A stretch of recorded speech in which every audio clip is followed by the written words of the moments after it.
तो आपकी मतलब आपने जब अपनी पास्ट लाइफ देखी तो आपकी पास्ट लाइफ में आप पिछले जन्म में या कभी कुछ जन्म में क्या रहे थे? मैंने अपनी एक पास्ट लाइफ देखी जिसमें मैंने अपने आप को एक मॉन्क के रूप में देखा। काफ़ी सारे लोग हैं ना एक थेरेपिस्ट के पास जाने में डरते हैं कि हमको थेरेपिस्ट के पास जाना ही नहीं है, पता नहीं कैसे क्या काम करते हैं वो। तो आपके अकॉर्डिंग लोगों में वो डर क्यों है? लोगों को एक तो सबसे बड़ा सोशल स्टिग्मा है, उनको डर है जजमेंट का।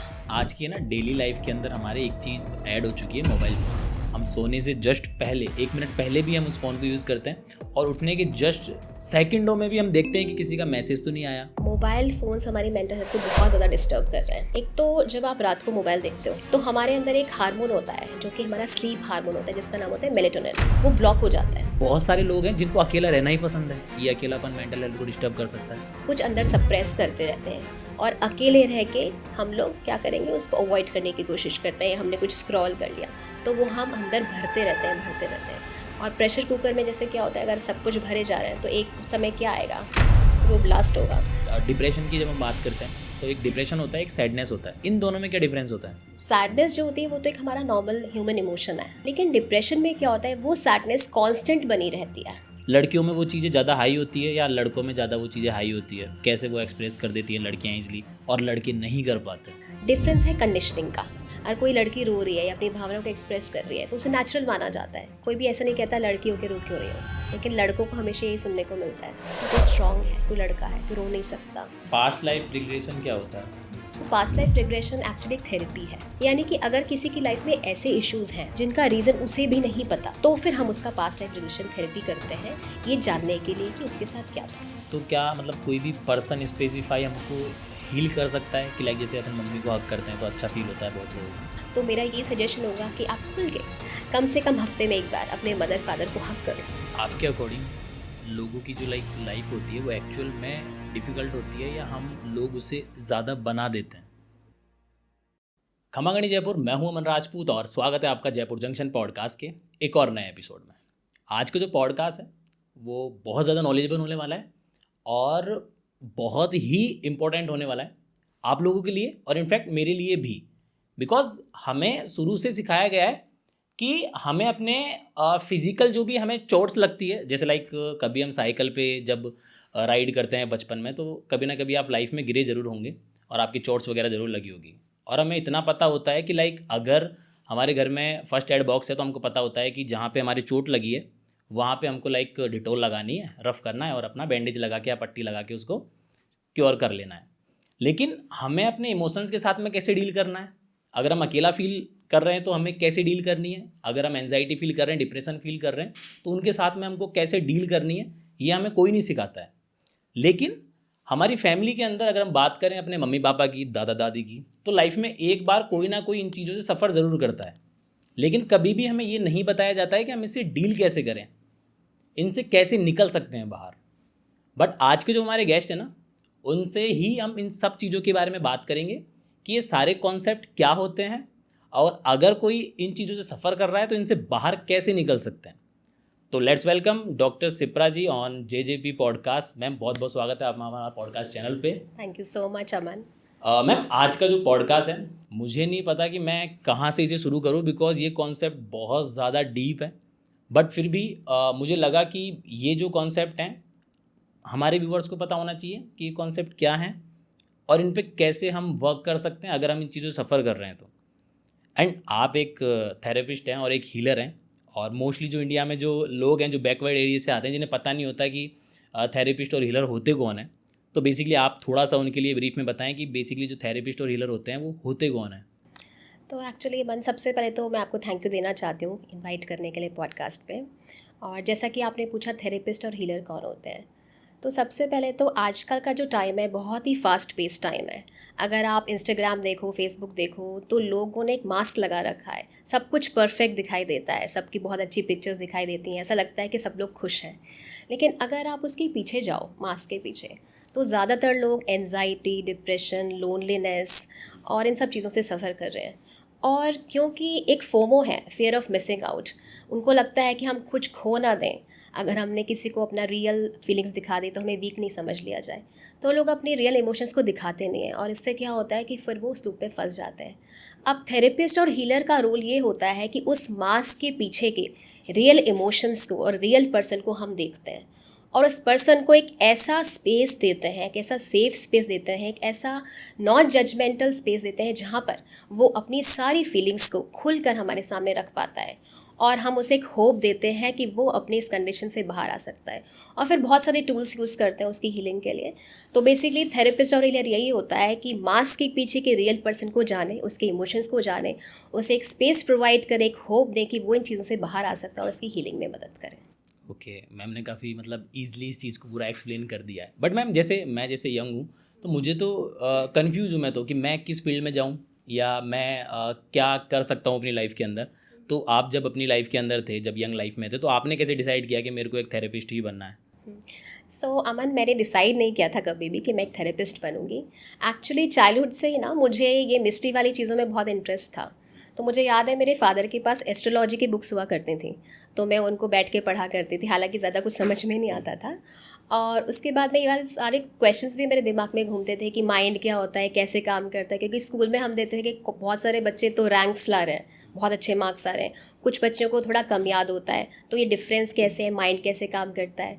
फिर ये सारी चीज़ों में मुझे बहुत इंटरेस्ट था कि सोल क्या होती है, डेथ क्या होती है, जब डेथ हो जाती है तो सोल कहाँ जाती है, जो लोग चले जाते हैं वो कहाँ जाते हैं। तो ये सब चीज़ें मैं पढ़ती रहती थी। लेकिन उस टाइम पर ना, हमारे टाइम पे ये पता नहीं था कि ये भी कोई करियर हो सकता है, यानी कि साइकोलॉजी और मिस्टिकल चीज़ों में भी आप कोई करियर बना सकते हो। और जब मैंने ग्रेजुएशन किया उस टाइम एमबीए का बहुत क्रेज़ था। तो मैंने एमबीए किया, पीएचडी करी और मैंने कॉलेज ज्वाइन किया। कॉलेज में भी एक सब्जेक्ट होता था हमारे, ऑर्गेनाइजेशनल बिहेवियर। उसमें हम लोग यही पढ़ते थे कि माइंड क्या होता है, कैसे काम करता है, पर्सनालिटी क्या होती है। ये मेरा फेवरेट सब्जेक्ट होता था और मैं ये पढ़ाती थी और स्टूडेंट्स को हमेशा इसमें एडिशनल नॉलेज देती थी। लेकिन वो कहते हैं ना कि आपका जो रियल लाइफ पर्पस होता है ना, आप घूम फिर के वहाँ आ ही जाते हो। ओके। तो क्या हुआ, उस टाइम तो मैं कॉलेज में पढ़ा रही थी, लेकिन 2016 में मेरे फादर को कार्डियक अरेस्ट हो गया और सडनली उनका डिमाइस हो गया। और मेंटली मैं बिल्कुल भी प्रिपेयर नहीं थी इस चीज़ के लिए, क्योंकि वो बिल्कुल फिट थे। और जब वो एकदम से चले गए तो मैं बहुत शॉक में चली गई और 1-1.5 साल तक मेरी हालत बहुत ख़राब थी। मैं किसी से मिलती नहीं थी। जो भी फैमिली के व्हाट्सएप ग्रुप्स होते हैं, फ्रेंड्स के व्हाट्सएप ग्रुप्स होते हैं, उनसे मैं एग्ज़िट हो गई और मेरा कोई भी काम करने का मन नहीं करता था। मैं लेटी रहती थी, रोती रहती थी। और फिर मेरी फैमिली वालों को लगा कि मेरी कुछ हेल्प करनी चाहिए, तो उन्होंने मुझे डॉक्टर से मिलवाया, साइकियाट्रिस्ट से मिलवाया। तो साइकियाट्रिस्ट ने मुझे डायग्नोस करके, मुझसे बात करके उन्हें ये पता चला कि मैं एंजाइटी और डिप्रेशन में हूँ। और फिर उन्होंने बताया कि आपको मेडिसिन लेनी पड़ेगी, क्योंकि मेरा हालत ऐसी थी कि अगर मुझसे कोई ये पूछता था कि कैसे हो, तो भी मुझे रोना आ जाता था और मैं रोने लग जाती थी। तो उन्होंने मुझे मेडिसिन चालू करी, मेरी एंजाइटी और डिप्रेशन की मेडिसिन चली। फिर उन्होंने मुझे बहुत सारी थेरेपीज़ और टूल्स भी बताए, जैसे EFT बताया, मेडिटेशन बताया, ब्रेथ वर्क बताया। ये सब मैंने किया और धीरे धीरे फिर 1.5 साल के अंदर अंदर मैं अपनी एंजाइटी और डिप्रेशन से बाहर आ गई। तो वैसे ही मेरे को बचपन से इसमें शौक़ था। तो जब मुझे ये लगा कि अगर मेडिसिन से और इन सब टेक्निक से जो डॉक्टर ने मुझे बताई थी, अगर मैं बाहर निकल सकती हूँ, तो ऐसे बहुत से लोग हैं जो एंजाइटी और डिप्रेशन से सफ़र कर रहे हैं। तो फिर मुझे इंटरेस्ट और डेवलप हुआ और फिर मैंने इसको और पढ़ना शुरू किया। और साथ ही साथ सोल और डेथ क्या होती है वो तो मैं पढ़ती ही रहती थी। और मुझे ये भी था कि मेरे फादर कहाँ चले गए, कैसे मैं मिल सकती हूँ उनसे। तो मुझे फिर पास्ट लाइफ रिग्रेशन के बारे में पता चला। ये पता चला कि सोल तो अमर होती है, एक बॉडी से दूसरी बॉडी धारण करती है। तो मेरे फादर किसी और बॉडी में हो सकता है हो। तो फिर मैंने वो सब पता किया और फिर धीरे धीरे मैंने अपनी प्रैक्टिस शुरू की। हालांकि पहले मैंने पार्ट टाइम ही शुरू करी थी और फिर जब रिज़ल्ट्स बहुत अच्छे आने लग गए, पेशेंट्स हील होने लग गए, तो फिर मुझे जब अच्छा रिज़ल्ट मिला तो फिर मेरा इंटरेस्ट और बढ़ा और फिर मैंने फुल टाइम इसे एज अ थेरेपिस्ट काम स्टार्ट कर दिया। तो एक्चुअली ये मेरा कोई सोचा समझा प्लान नहीं था, बट सिचुएशंस ऐसी होती गई कि मैं थेरेपिस्ट बन गई। ओके तो मैम ये मतलब अपनी पास्ट लाइफ भी डिसाइड करती है कि अपन को इस जन्म में क्या करना है? बिल्कुल। तो पास्ट लाइफ जो होती है उसमें आपने क्या कर्म करे हैं, है ना, और आपकी क्या थॉट्स एंड फीलिंग्स रहे हैं, स्पेशली डेथ टाइम पे आपके क्या थॉट्स एंड फीलिंग्स थे, उससे डिसाइड होता है कि आपकी नेक्स्ट लाइफ क्या होगी। और पास्ट लाइफ के कॉन्सेप्ट में हम ये मानते हैं कि जब आपकी डेथ होती है और जब सोल ऊपर जाती है तो सोल खुद अपनी लाइफ स्टोरी लिखती है ना। यानी कि आज जो भी हम जीवन जी रहे हैं, है ना, एक सोल ने अपने माता पिता को खुद सेलेक्ट करा है। हम जो भी जीवन जी रहे हैं, जो भी हमारे साथ घटनाएं हो रही हैं, वो सोल ने खुद लिखी हैं। अब आपके दिमाग में क्वेश्चन आएगा कि अगर खुद लिखें तो हम सब अच्छा अच्छा ही लिखेंगे, है ना, हम अपने जीवन में ट्रॉमास क्यों लिखते हैं या गलत चीज़ें क्यों लिखते हैं। तो उसका आंसर ये है कि अगर कोई बच्चा, है ना, वो कॉम्पिटिटिव एग्ज़ाम की तैयारी कर रहा है, उसे पता है कि अगर मैंने कॉम्पिटिटिव एग्ज़ाम की तैयारी बहुत ज़्यादा हार्ड वर्क करके की तो उसके लिए मुझे बहुत मेहनत करेगी, हो सकता है रातों तक जागना पड़े, हो सकता है मैं पार्टीज़ में ना जा सकूं, दोस्तों से ना मिल सकूं, है ना, लेकिन फिर भी वो तैयारी करता है, उस हार्ड लाइफ को चूज़ करता है, उस स्ट्रगल को चूज़ करता है। क्यों? क्योंकि उसे पता है कि बाद में मैं क्रैक कर लूँगा एग्ज़ाम और मेरी लाइफ बहुत अच्छी होगी। तो वैसे ही जब सोल होती है ऊपर, तो वो ये देखती है कि मेरे को ये स्ट्रगल करना है। क्यों? क्योंकि मुझे एक लेवल ऊपर जाना है। क्योंकि सोल का अल्टीमेट ऑब्जेक्टिव क्या होता है? मोक्ष प्राप्त करना। हमने सबने सुना ही है, पढ़ा भी है कि मोक्ष प्राप्ति हमारा अल्टीमेट ऑब्जेक्टिव है। तो मोक्ष कैसे प्राप्त होगा? जब सोल अपने सारे लेसन सीख लेगी, है ना। तो अर्थ जो होता है, धरती होती है, वो एक तरह से एक स्कूल है। जैसे बच्चा स्कूल में जाके पढ़ता है ना, अगर वो 4th क्लास में पढ़ रहा है तो वो सारे सब्जेक्ट्स पढ़ेगा, फिर एग्ज़ाम देगा, अब एग्ज़ाम में सब कुछ पास कर ले तो 5th क्लास में जाएगा। वैसे ही हम धरती पे सीखना है और हर जन्म में एक लाइफ लेसन लेकर आए हैं। जब हम वो लेसन सीख लेंगे तो फिर हम उसके बाद ही अगले लेवल पे जा सकते हैं, और हर लेवल पे ऊपर जाते जाते फिर अल्टीमेटली मोक्ष प्राप्त करना है हमको। तो सोल बड़ा ऑब्जेक्टिवली सोचती है, वो ये नहीं सोचती जाके समय पार्टी करूँ, सब कुछ अच्छा अच्छा हो। वो हार्ड लाइफ भी चूज़ करती है। क्यों? क्योंकि उसे अपग्रेड होना है, लाइफ लेसन सीखना। और दूसरा, पिछले जन्म में जो कर्मा करके आई थी, अगर कुछ गलत कर्मा किया उसको बैलेंस भी करना है, तभी तो ऊपर जाएगी।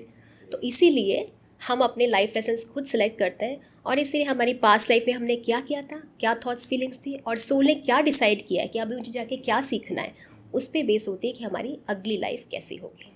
ओके, तो लाइक जो भी ये वर्ल्ड है, अपन मतलब इसको स्कूल कह सकते हैं, और यहाँ पे हम सब सीखने आए हैं। बिल्कुल। जो भी सोल से वो सीखने ही आती है। मैम बेसिकली जैसे आपने बताया कि हम सब कुछ सीखने ही आए हैं यहाँ पे, तो आपकी मतलब आपने जब अपनी पास्ट लाइफ देखी तो आपकी पास्ट लाइफ में आप पिछले जन्म में या कभी कुछ जन्म में क्या रहे थे? तो देखो, ऐसे तो मैंने अपनी बहुत सारी पास्ट लाइफ्स देखी हैं, लेकिन ख़ास मैं एक बताना चाहती हूँ। तो क्या है कि हालांकि मैं तो एक हिंदू हूँ, लेकिन फिर भी बहुत टाइम से ना मुझे जो मोनेस्ट्रीज़ होती हैं उनके प्रति बहुत झुकाव रहा है।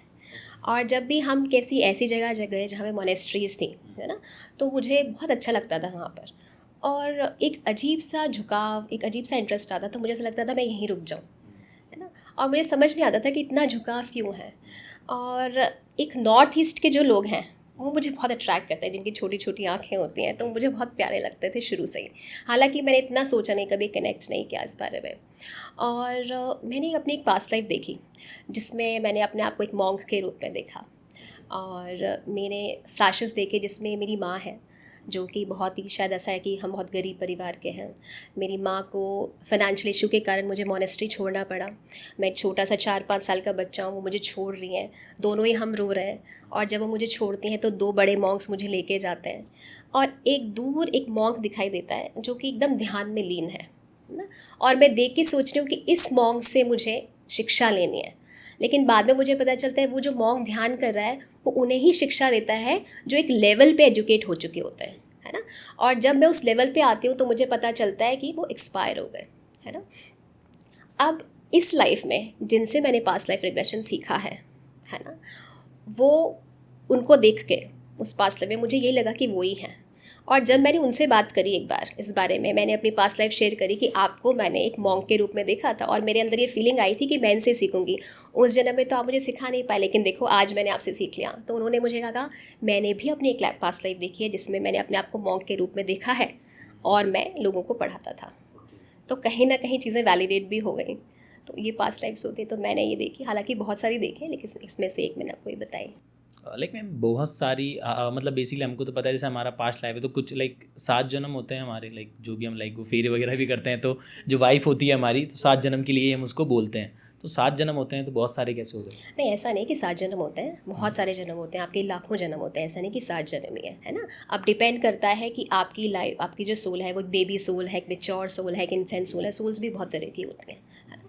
तो बहुत सारे जन्म होते हैं, और जन्म एक्चुअली आपके कितने जन्म होंगे वो डिपेंड करता है कि आप कितने लाइफ लेसन सीख पा रहे हो, कितनी जल्दी आप इस लेवल पे आ गए कि आप अब आपको जन्म लेने की ज़रूरत नहीं है ना।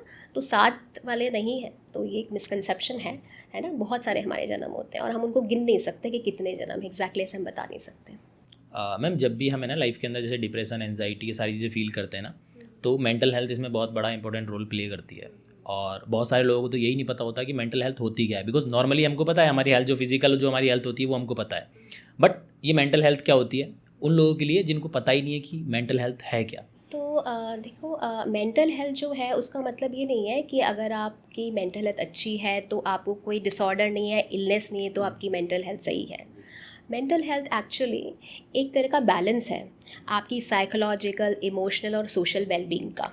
यानी कि अगर आपकी लाइफ में कोई स्ट्रेसर्स आ रहे हैं, जैसे लाइफ में कोई ब्रेकअप हो गया, किसी दोस्त से लड़ाई हो गई, आपका जॉब इंटरव्यू में सिलेक्शन नहीं हुआ, अब इस तरह के स्ट्रेसर्स अगर आ गए तो आप उस स्ट्रेस को कैसे हैंडल करते हो, आपके रिलेशनशिप्स को आप कैसे मैनेज करते हो, क्या आप अपने हाईएस्ट पोटेंशियल को अचीव कर पा रहे हो, नहीं कर पा रहे हो। यानी कि लाइफ के हर फील्ड में, चाहे वो हेल्थ हो, चाहे रिलेशनशिप हो, चाहे आपका करियर हो, चाहे फाइनेंस हो, आप रोज़मर्रा के जीवन में कैसे चीज़ों को हैंडल करते हो। अगर अच्छे से हैंडल कर पा रहे हो, रोज़मर्रा की लाइफ में आप खुश हो, आपकी वेलबींग अच्छी है, इमोशनल से ठीक है, इसका मतलब है मेंटली हेल्दी हो। ठीक है। अब बात आती है कि मेंटल हेल्थ कितनी इंपॉर्टेंट है। तो उसके लिए एग्जांपल बताती हूँ। अगर हम बात करें फ़िज़िकल हेल्थ की, तो फ़िज़िकल हेल्थ कितनी इंपॉर्टेंट है। अगर हमारी तबीयत ठीक नहीं है, हमें बुखार है ना, या थोड़ा सा सिर दर्द भी है, तो हमारा कुछ भी काम करने का मन नहीं करता। अगर हमारा सिर दर्द हो रहा है, हमें घर वाले कह दें कि चल मूवी देखने चलते हैं, तो हम मना कर देंगे। ज़्यादा बोलेंगे तो इरिटेट भी हो जाएंगे, है ना। तो और क्या होता है, क्योंकि हमें मेंटल हेल्थ सही रखनी है तो हम क्या करते हैं, पूरे जतन करते हैं, एक्सरसाइज करते हैं, अच्छा खाना खाने की कोशिश करते हैं, योग करते हैं, सब कुछ करते हैं मेंटल अपनी फिजिकल हेल्थ के लिए। तो वैसे ही मेंटल हेल्थ भी बहुत इंपॉर्टेंट है। अब क्या है, हमारी जो बॉडी, हम जो हैं, हम लोग सिर्फ बॉडी नहीं है, हम लोग साइकोसोमैटिक है। साइकोसोमैटिक मतलब, सोमा मतलब बॉडी और साइको मतलब थॉट्स। तो हमारा जो थॉट्स होते हैं वो हमारी बॉडी पे इफेक्ट डालते हैं, और हमारी फिज़िक कैसी, हम लोग कितने हेल्दी हैं फिज़िकली, वो हमारे थॉट्स पे इफेक्ट डालती है। तो जैसे हम फिज़िकल हेल्थ के लिए कोशिश करते रहते हैं और बीमार होने पर डॉक्टर के पास भी जाते हैं, शर्माते तो नहीं है। अगर डायबिटीज़ है हमें, तो हमें इंसुलिन लेना ही पड़ेगा, उसमें शर्म कैसी, हम लोग जाते हैं। वैसे ही मेंटल हेल्थ के लिए आपको ऐसा नहीं है कि कोई डिसऑर्डर तो भी प्रयत्न कर रहे हैं, आपको रोज़मर्रा के जीवन में प्रयत्न कर रहे हैं। उसके लिए छोटी छोटी चीज़ें करनी है, जैसे अपने इमोशंस को एक्सप्रेस करना, ठीक है, फिर कुछ मेडिटेशन करना, योग करना, अपना एक अच्छा सा रूटीन बनाना। अगर आप इस चीज़ को फॉलो करते हो तो अपनी मेंटल हेल्थ का ख्याल रख रहे हो। और अगर आपके साथ ऐसा है कि आपको कोई डिसऑर्डर है, आपको एक सैडनेस फील होती है, एंजाइटी फील होती है, या आपको लगता है कि मेरी रोज़मर्रा का जीवन इफ़ेक्ट हो रहा है मेरे थॉट से, तो आपको जल्द ज़रूरी अपने फैमिली मेम्बर से, दोस्तों से बात करनी चाहिए, सेल्फ हेल्प करना चाहिए। अगर आपको लगता है कि सेल्फ हेल्प से भी कुछ नहीं हो रहा है तो फिर आपको ज़रूर थेरेपिस्ट की हेल्प लेनी चाहिए। मेंटल हेल्थ बहुत इंपॉर्टेंट है। मैम बेसिकली जैसे आप एक थेरेपिस्ट हैं, तो लाइक आपने काफ़ी सारे केस स्टडी भी किए हैं अपनी लाइफ में, तो आपके अकॉर्डिंग आपको क्या लगता है कि लोगों के लिए मतलब थेरेपिस्ट को लेके क्या एक मिसकॉन्सेप्शन है कि लाइक हमको थेरेपिस्ट के पास जाना ही नहीं है, लाइक और जो थेरेपिस्ट के पास जाते हैं वो पागल होते हैं, लाइक ऐसा सोसाइटी ने मिथ बना रखा है एक। तो लोगों के माइंड में क्या चलता है उस टाइम पे अगर एक थेरेपिस्ट का नाम आता है, वो जाने से डरते हैं उनके पास में? तो आप बिल्कुल सही कह रहे हो अमन, बहुत सारे मिसकंसेप्शन से एक नहीं, सबसे बड़ा मिसकंसेप्शन तो यही है कि लोग ये सोचते हैं कि बहुत ज़्यादा अगर एक्सट्रीम केस हो जाता है, बिल्कुल हमारी डे टू लाइफ डिस्टर्ब ही हो रही है और पर्सन अजीब सी हरकतें कर रहा है, बिल्कुल पागल ही हो रहा है, तो ही उसको थेरेपिस्ट के पास जाना है। तो सबसे बड़ा मिसकंसेप्शन यही है। अगर उसकी ऐसी हालत हो गई है कि वो डे टू डे लाइफ में कुछ समझ ही नहीं पा रहा है, बिल्कुल पागलों जैसी हरकतें कर रहा है, तो फिर तो थेरेपिस्ट के हाथ से बात ही निकल जाती है। फिर तो उसको साइकेट्रिस्ट के पास लेना पड़ता है और इंजेक्शन और मेडिकेशंस लेनी पड़ती है।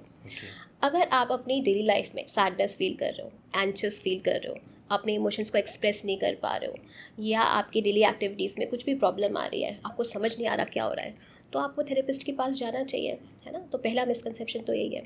दूसरा मिसकंसेप्शन क्या है कि लोगों को ये लगता है कि थेरेपिस्ट सिर्फ बात करता है ना। तो मैं आपको एक केस बताती हूँ। मेरे पास एक लड़का आया था 7-8 महीने पहले। अब उसको बहुत सीवियर एंजाइटी थी, वो इंजीनियरिंग कॉलेज में पढ़ता था, तो अपने एग्ज़ाम्स पे फोकस नहीं कर पा रहा था, उसे ग्रेड्स अच्छी नहीं आ रहे थे, बैक लग रही थी। तो उसने मुझे बताया कि मैम मुझे बहुत सीवियर एंजाइटी है और मेरी ये हालत हो गई है, और अपनी इस प्रॉब्लम से बचने के लिए फिर वो एडिक्शन में भी चला गया था, है ना। तो जब मैंने उससे बात करी, मैंने कहा तुम पहले क्यों नहीं आए, इतना केस बिगड़ने के बाद आए हो। तो उसने बोला मैम मैं अपने पेरेंट्स को 7-8 महीने से कन्विंस कर रहा हूँ, कोशिश कर रहा हूँ, लेकिन वो क्या बोलते हैं, क्या करेगा थेरेपिस्ट, बात ही तो करेगा, वो तो हम ही कर लेंगे तेरे से, हमसे ज़्यादा जानता है कि तुझे थेरेपिस्ट, भाई हमने तो तुझे बड़ा किया है, हमसे ज़्यादा समझ सकता है तेरे थेरेपिस्ट, तो हमसे बात कर ले, हमसे सब कुछ शेयर कर ले। तो लोगों को लगता है कि थेरेपिस्ट सिर्फ बात करता है। पहली बात तो सिर्फ बात नहीं करते हम, अगर बात भी करता है तो कोई भी थेरेपिस्ट, तो हमारी बात में भी एक रीज़न होता है। हम बात क्या करते हैं, हम बात ये देखने के लिए करते हैं कि इसके बिलीफ सिस्टम क्या है, इसके थॉट प्रोसेस क्या है, कहाँ से इसकी प्रॉब्लम शुरू हुई, कैसे सोचता है ये। और भी हम बहुत सारी टेक्निक्स यूज़ करते हैं। साइकोथेरेपीज़ में हम EFT, NLP यूज़ करते हैं, इनर चाइल्ड हीलिंग यूज़ करते हैं, CBT यूज़ करते हैं, ज़रूरत पड़े तो पास्ट लाइफ रिग्रेशंस भी यूज़ करते हैं। तो बहुत सारी टूल्स यूज़ करते हैं, ऐसा नहीं कि हम बात ही करते हैं। एक ये मिसकंसेप्शन है। तीसरा एक और मिसकंसेप्शन है कि लोगों को लगता है थेरेपिस्ट तो अमीरों के होते हैं, यानी कि थेरेपी लेना एक लग्जरी है ना। तो ऐसा नहीं है। अगर कोई भी मेंटल डिसऑर्डर है ना, तो वो अमीरी और गरीबी देख के नहीं आता, और दोनों पे ही इन चीज़ों का बराबर असर होता है। डिफरेंस सिर्फ अवेयरनेस का है ना। तो अगर आपको कोई भी मेंटल डिसऑर्डर है या आपकी डे टू डे लाइफ में आपके इमोशंस या मेंटल इश्यूज़ हो रहे हैं, तो चाहे आप अमीर हो या गरीब हो, आप बिना किसी झिझक के आप प्रोफेशनल हेल्प ले सकते हो। और ऐसा नहीं है कि सारे ही थेरेपिस्ट बहुत हाई चार्ज करते हैं कि आप जा ही नहीं सकते, है ना। सबकी फ़ीस अलग अलग होती है, तो आप जा सकते हो, बिल्कुल हेल्प ले सकते हो, है ना। और एक और मिसकंसेप्शन है, और वो ये है कि बहुत सारे लोगों को ये लगता है कि थेरेपिस्ट कोई चमत्कार कर देगा, है ना। तो थेरेपिस्ट कोई चमत्कार नहीं करता है। तो इसका भी मैं केस बताती हूँ। मेरे पास एक पर्सन आया था, तो उसको क्या है कि बहुत अजीब से थॉट्स आते थे, इंट्रूसिव थॉट्स आते थे। इंट्रूसिव थॉट्स होते हैं मतलब अनवांटेड थॉट्स, कि पर्सन नहीं चाह रहा है कि थॉट्स आए, फिर भी उसको आ रहे हैं और लूप में आ रहे हैं, और उसको कंपल्शन हो रहा है कुछ करने का या कुछ नहीं करने का। तो उसको क्या था, उसके साथ उसको भगवान के बारे में बहुत ही अजीब से थॉट्स आते थे। उसको ऐसा फील होता था कि शिवलिंग को मैं लात मार रहा हूँ, उस पर टॉयलेट कर रहा हूँ, ऐसे उसको थॉट्स आते थे, ठीक है। और वो चाहता नहीं था ऐसे थॉट्स आए, है ना। तो उसने धीरे धीरे क्या किया, मंदिर जाना अवॉइड कर दिया। वो शिव जी की पहले पूजा करता था, उसने मंदिर जाना अवॉइड कर दिया, बिल्कुल बंद कर दिया। मंदिर में भी उसने शिव जी का जो भी शिवलिंग रखा होगा उनके घर में, उसको हटा दिया। तो उसने कंपल्शन मतलब एक्शन ले लिया। अब क्या होता है, OCD में क्या होता है कि अगर आपने थॉट्स का, जैसे आपको इंट्रूसिव थॉट्स आए मतलब अनवांटेड जो आप नहीं चाह रहे वो आए, और आपने एक्शन ले लिया, तो वो लूप और बढ़ जाता है। माइंड को लगता है कि ये कोई खतरा है इस चीज़ से, तो वो थॉट्स और बढ़ा देता है, तो उसको थॉट्स और बढ़ गए। अब उसकी ये हालत हो गई कि उसको सोते जागते वक्त सारे दिन वही फ़ोटोज़ दिखती रहती थी। तो वो मेरे पास आया, तो मैंने उसको समझाया कि भी तुम्हारी ये प्रॉब्लम है। हमने बात करी, मैंने उसको बोला कि हम इस तरह से थेरेपीज़ करेंगे तुम्हारे, और थेरेपीज़ के बाद ये तुम्हें एक्सरसाइजेस करनी होगी। तो उसने कहा मैम मैं थेरेपीज़ तो करवाने के लिए तैयार हूँ, मैं बहुत परेशान हूँ, लेकिन मैं अपने ऊपर कुछ होमवर्क नहीं कर सकता, घर जाके मैं कुछ नहीं कर सकता। आप तो कुछ ऐसा कर दो, है ना, हीलिंग कर दो मेरी, ऐसा कुछ कर दो कि बस मैं सेशन से उठूँ और ठीक हो जाऊँ, ये सारे थॉट्स बंद हो जाएं। तो ऐसा नहीं होता है। थेरेपिस्ट जो है वो कोई चमत्कार नहीं कर सकता, उसका एक पूरा साइंटिफिक प्रोसेस होता है जो करके आप ठीक हो सकते हो। तो हमारा काम 20% है, 80% काम पेशेंट का ही होता है, उसे भी अपने आप पे काम करना होता है। ये मिसकंसेप्शंस है मेजरली 4 थेरेपी के बारे में। मैम बेसिकली है ना, जैसे एक थेरेपिस्ट की हम बात करते हैं तो काफ़ी सारे लोग हैं ना एक थेरेपिस्ट के पास जाने में डरते हैं कि हमको थेरेपिस्ट के पास जाना ही नहीं है, पता नहीं कैसे क्या काम करते हैं वो। तो आपके अकॉर्डिंग लाइक लोगों में वो डर क्यों है? देखो, डर नहीं है एक्चुअली। लोगों को एक तो सबसे बड़ा सोशल स्टिग्मा है ना। उनको डर है जजमेंट का, है ना। उनको लगता है क्योंकि क्यों ऐसा है कि अगर हमें कोई फिज़िकल एलिमेंट है, जैसे अगर हमारा सिर दर्द है, हमें बुखार है, कोई तकलीफ़ है, तो हम बिना शर्माए डॉक्टर के पास जाएंगे, और अपने दोस्तों रिश्तेदारों को बोलने से भी नहीं शर्माएंगे, ना हमें डर लगेगा, है ना। तो ये बहुत ही नेचुरल सी बात हमको लगेगी, ना हमसे कोई सवाल करेगा, ठीक है। लेकिन अगर किसी ने बता दिया कि मैं थेरेपिस्ट के पास जा रहा हूँ, या मुझे ऐसे थॉट्स आते हैं, या मुझे सैडनेस रहती है, तो लोग ही कितने सवाल कर देंगे उसको कि तू पागल है क्या, वीक है इतना, तू लड़का हो कैसे कर रहा है, या लड़की हो कैसे कर रही है, तेरे साथ क्या हो गया, क्या ऐसा दुख है तेरे को, तो 100 सवाल कर देंगे। तो वो पर्सन जजमेंट से डरता है ना। उसको लगता है लोग पता नहीं मुझे वीक नहीं समझ लें, इसलिए वो नहीं जाना चाहता। दूसरा, उसको ये भी लगता है कि कहीं थेरेपिस्ट ही मुझे जज ना कर ले, क्योंकि घर में उसने इतनी जजमेंट देख ली होती है, इतनी लेबलिंग देख ली होती है। क्योंकि मैंने बहुत ऐसे लोगों से मैं केसेस देखती हूँ, तो मैं ऐसे बहुत सारे पेशेंट से मिली हूँ जिसके घर वाले उसको लेबल करने लग जाते हैं। जैसे मान लो किसी को डिप्रेशन है, अब डिप्रेशन में आपका अपने ऊपर कंट्रोल नहीं होता, क्योंकि आपके अंदर केमिकल इम्बैलेंस हो चुका होता है। जितने भी आपके हार्मोन्स हैं, हैप्पी हार्मोन, सेरोटोनिन होता है, ऑक्सीटोसिन होता है, जो भी हार्मोन्स हैं वो कहीं इम्बैलेंस हो गए। अब अगर आप चाहो तो भी हैप्पी मूड में नहीं रह सकते, तो अब घर वाले नहीं समझते, तो घर वाले बोलेंगे अरे तू क्यों दुखी रहता है, पॉजिटिव सोचना, चलना मूवी देखने, चलना, बात करना हमसे। लेकिन जो पेशेंट डिप्रेशन में है उसके लिए एक छोटा सा स्टेप लेना भी स्ट्रगल है। अगर आप उसको कह दो ना कि बाहर आके हमारे साथ घूमने चल, वो भी उसके लिए स्ट्रगल है जी। अब घर वाले नहीं समझते, तो घर वाले क्या कहते हैं, ऐसे ही पड़ा रहता है, कहाँ अच्छा बहाना है इसका डिप्रेशन का, है ना। तो इसलिए लोग नहीं बताते। तो जब लोगों ने ये सब फेस कर लिया होता है घर पे, तो वो सोचते हैं जब घर वाले ही मुझे लेबल कर रहे हैं, वही मुझे जब ताने दे, तो पता नहीं थेरेपिस्ट क्या करेगा। तो इसलिए वो नहीं आते डर के मारे, है ना। तो ये कुछ सोशल स्टिग्मास हैं और कुछ ये डर है जिसकी वजह से लोग जाते नहीं हैं। मैम आज की है ना डेली लाइफ के अंदर हमारे एक चीज़ ऐड हो चुकी है, मोबाइल फ़ोन्स।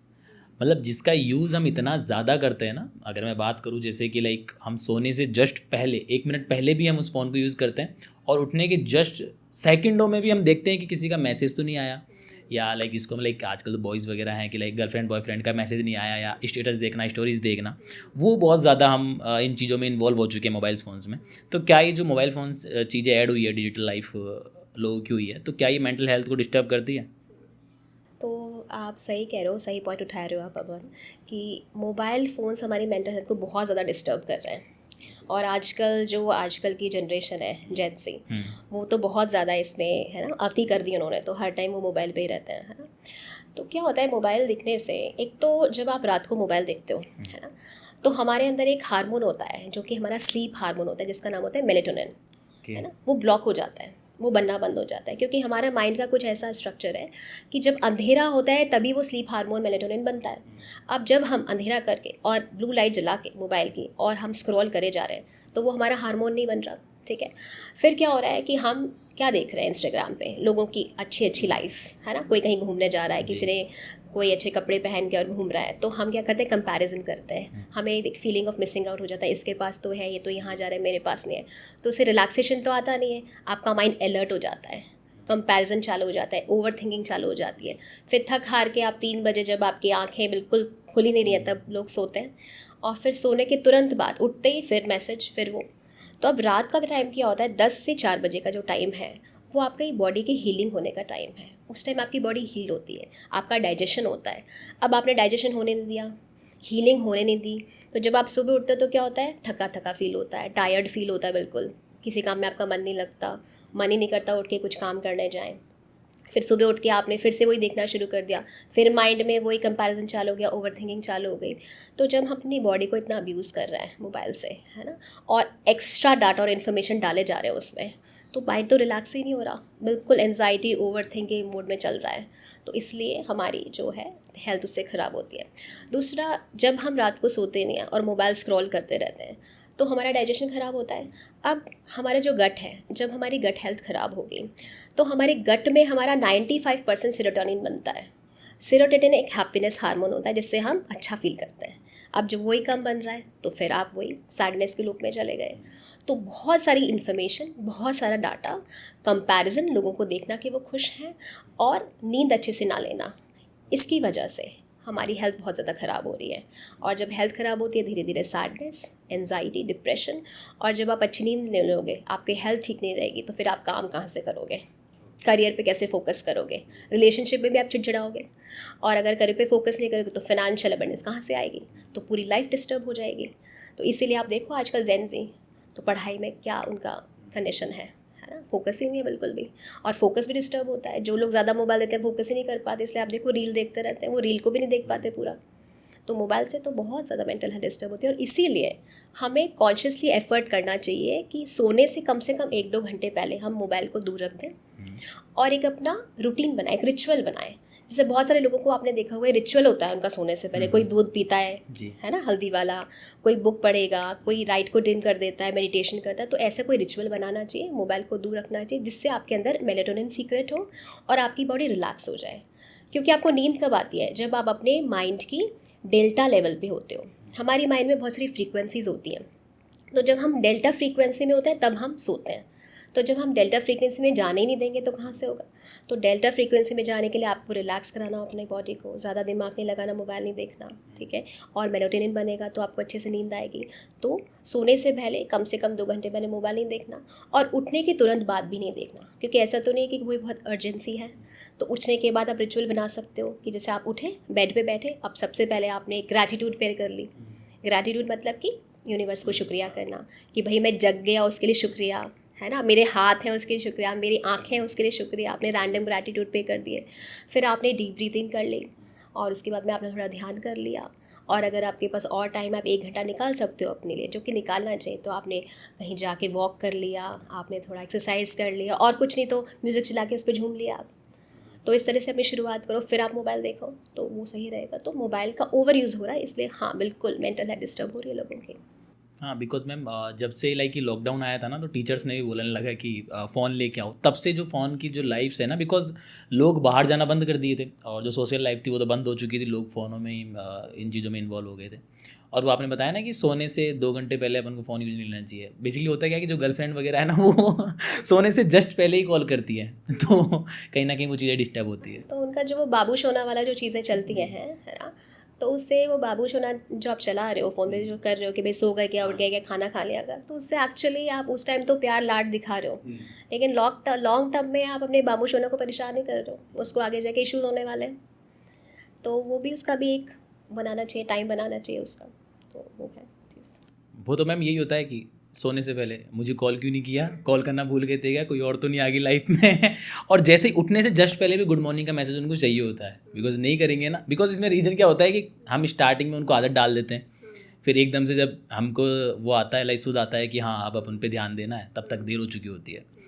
चलो ये तो चीज़ें चलती रहती है, बट मैम बेसिकली जैसे हम अकेलेपन की बात करते हैं ना, जब भी लाइक हम अकेले होते हैं तो क्या इससे मेंटल हेल्थ डिस्टर्ब होती है? बिकॉज मोस्टली जब केसेस देखे गए ना, लाइक सुसाइड के या जो भी लोग करते हैं, तो उसमें उस इंसान ने एक टाइम पे अपन को अकेला फील किया था, जिस वजह से उसने सुसाइड किया।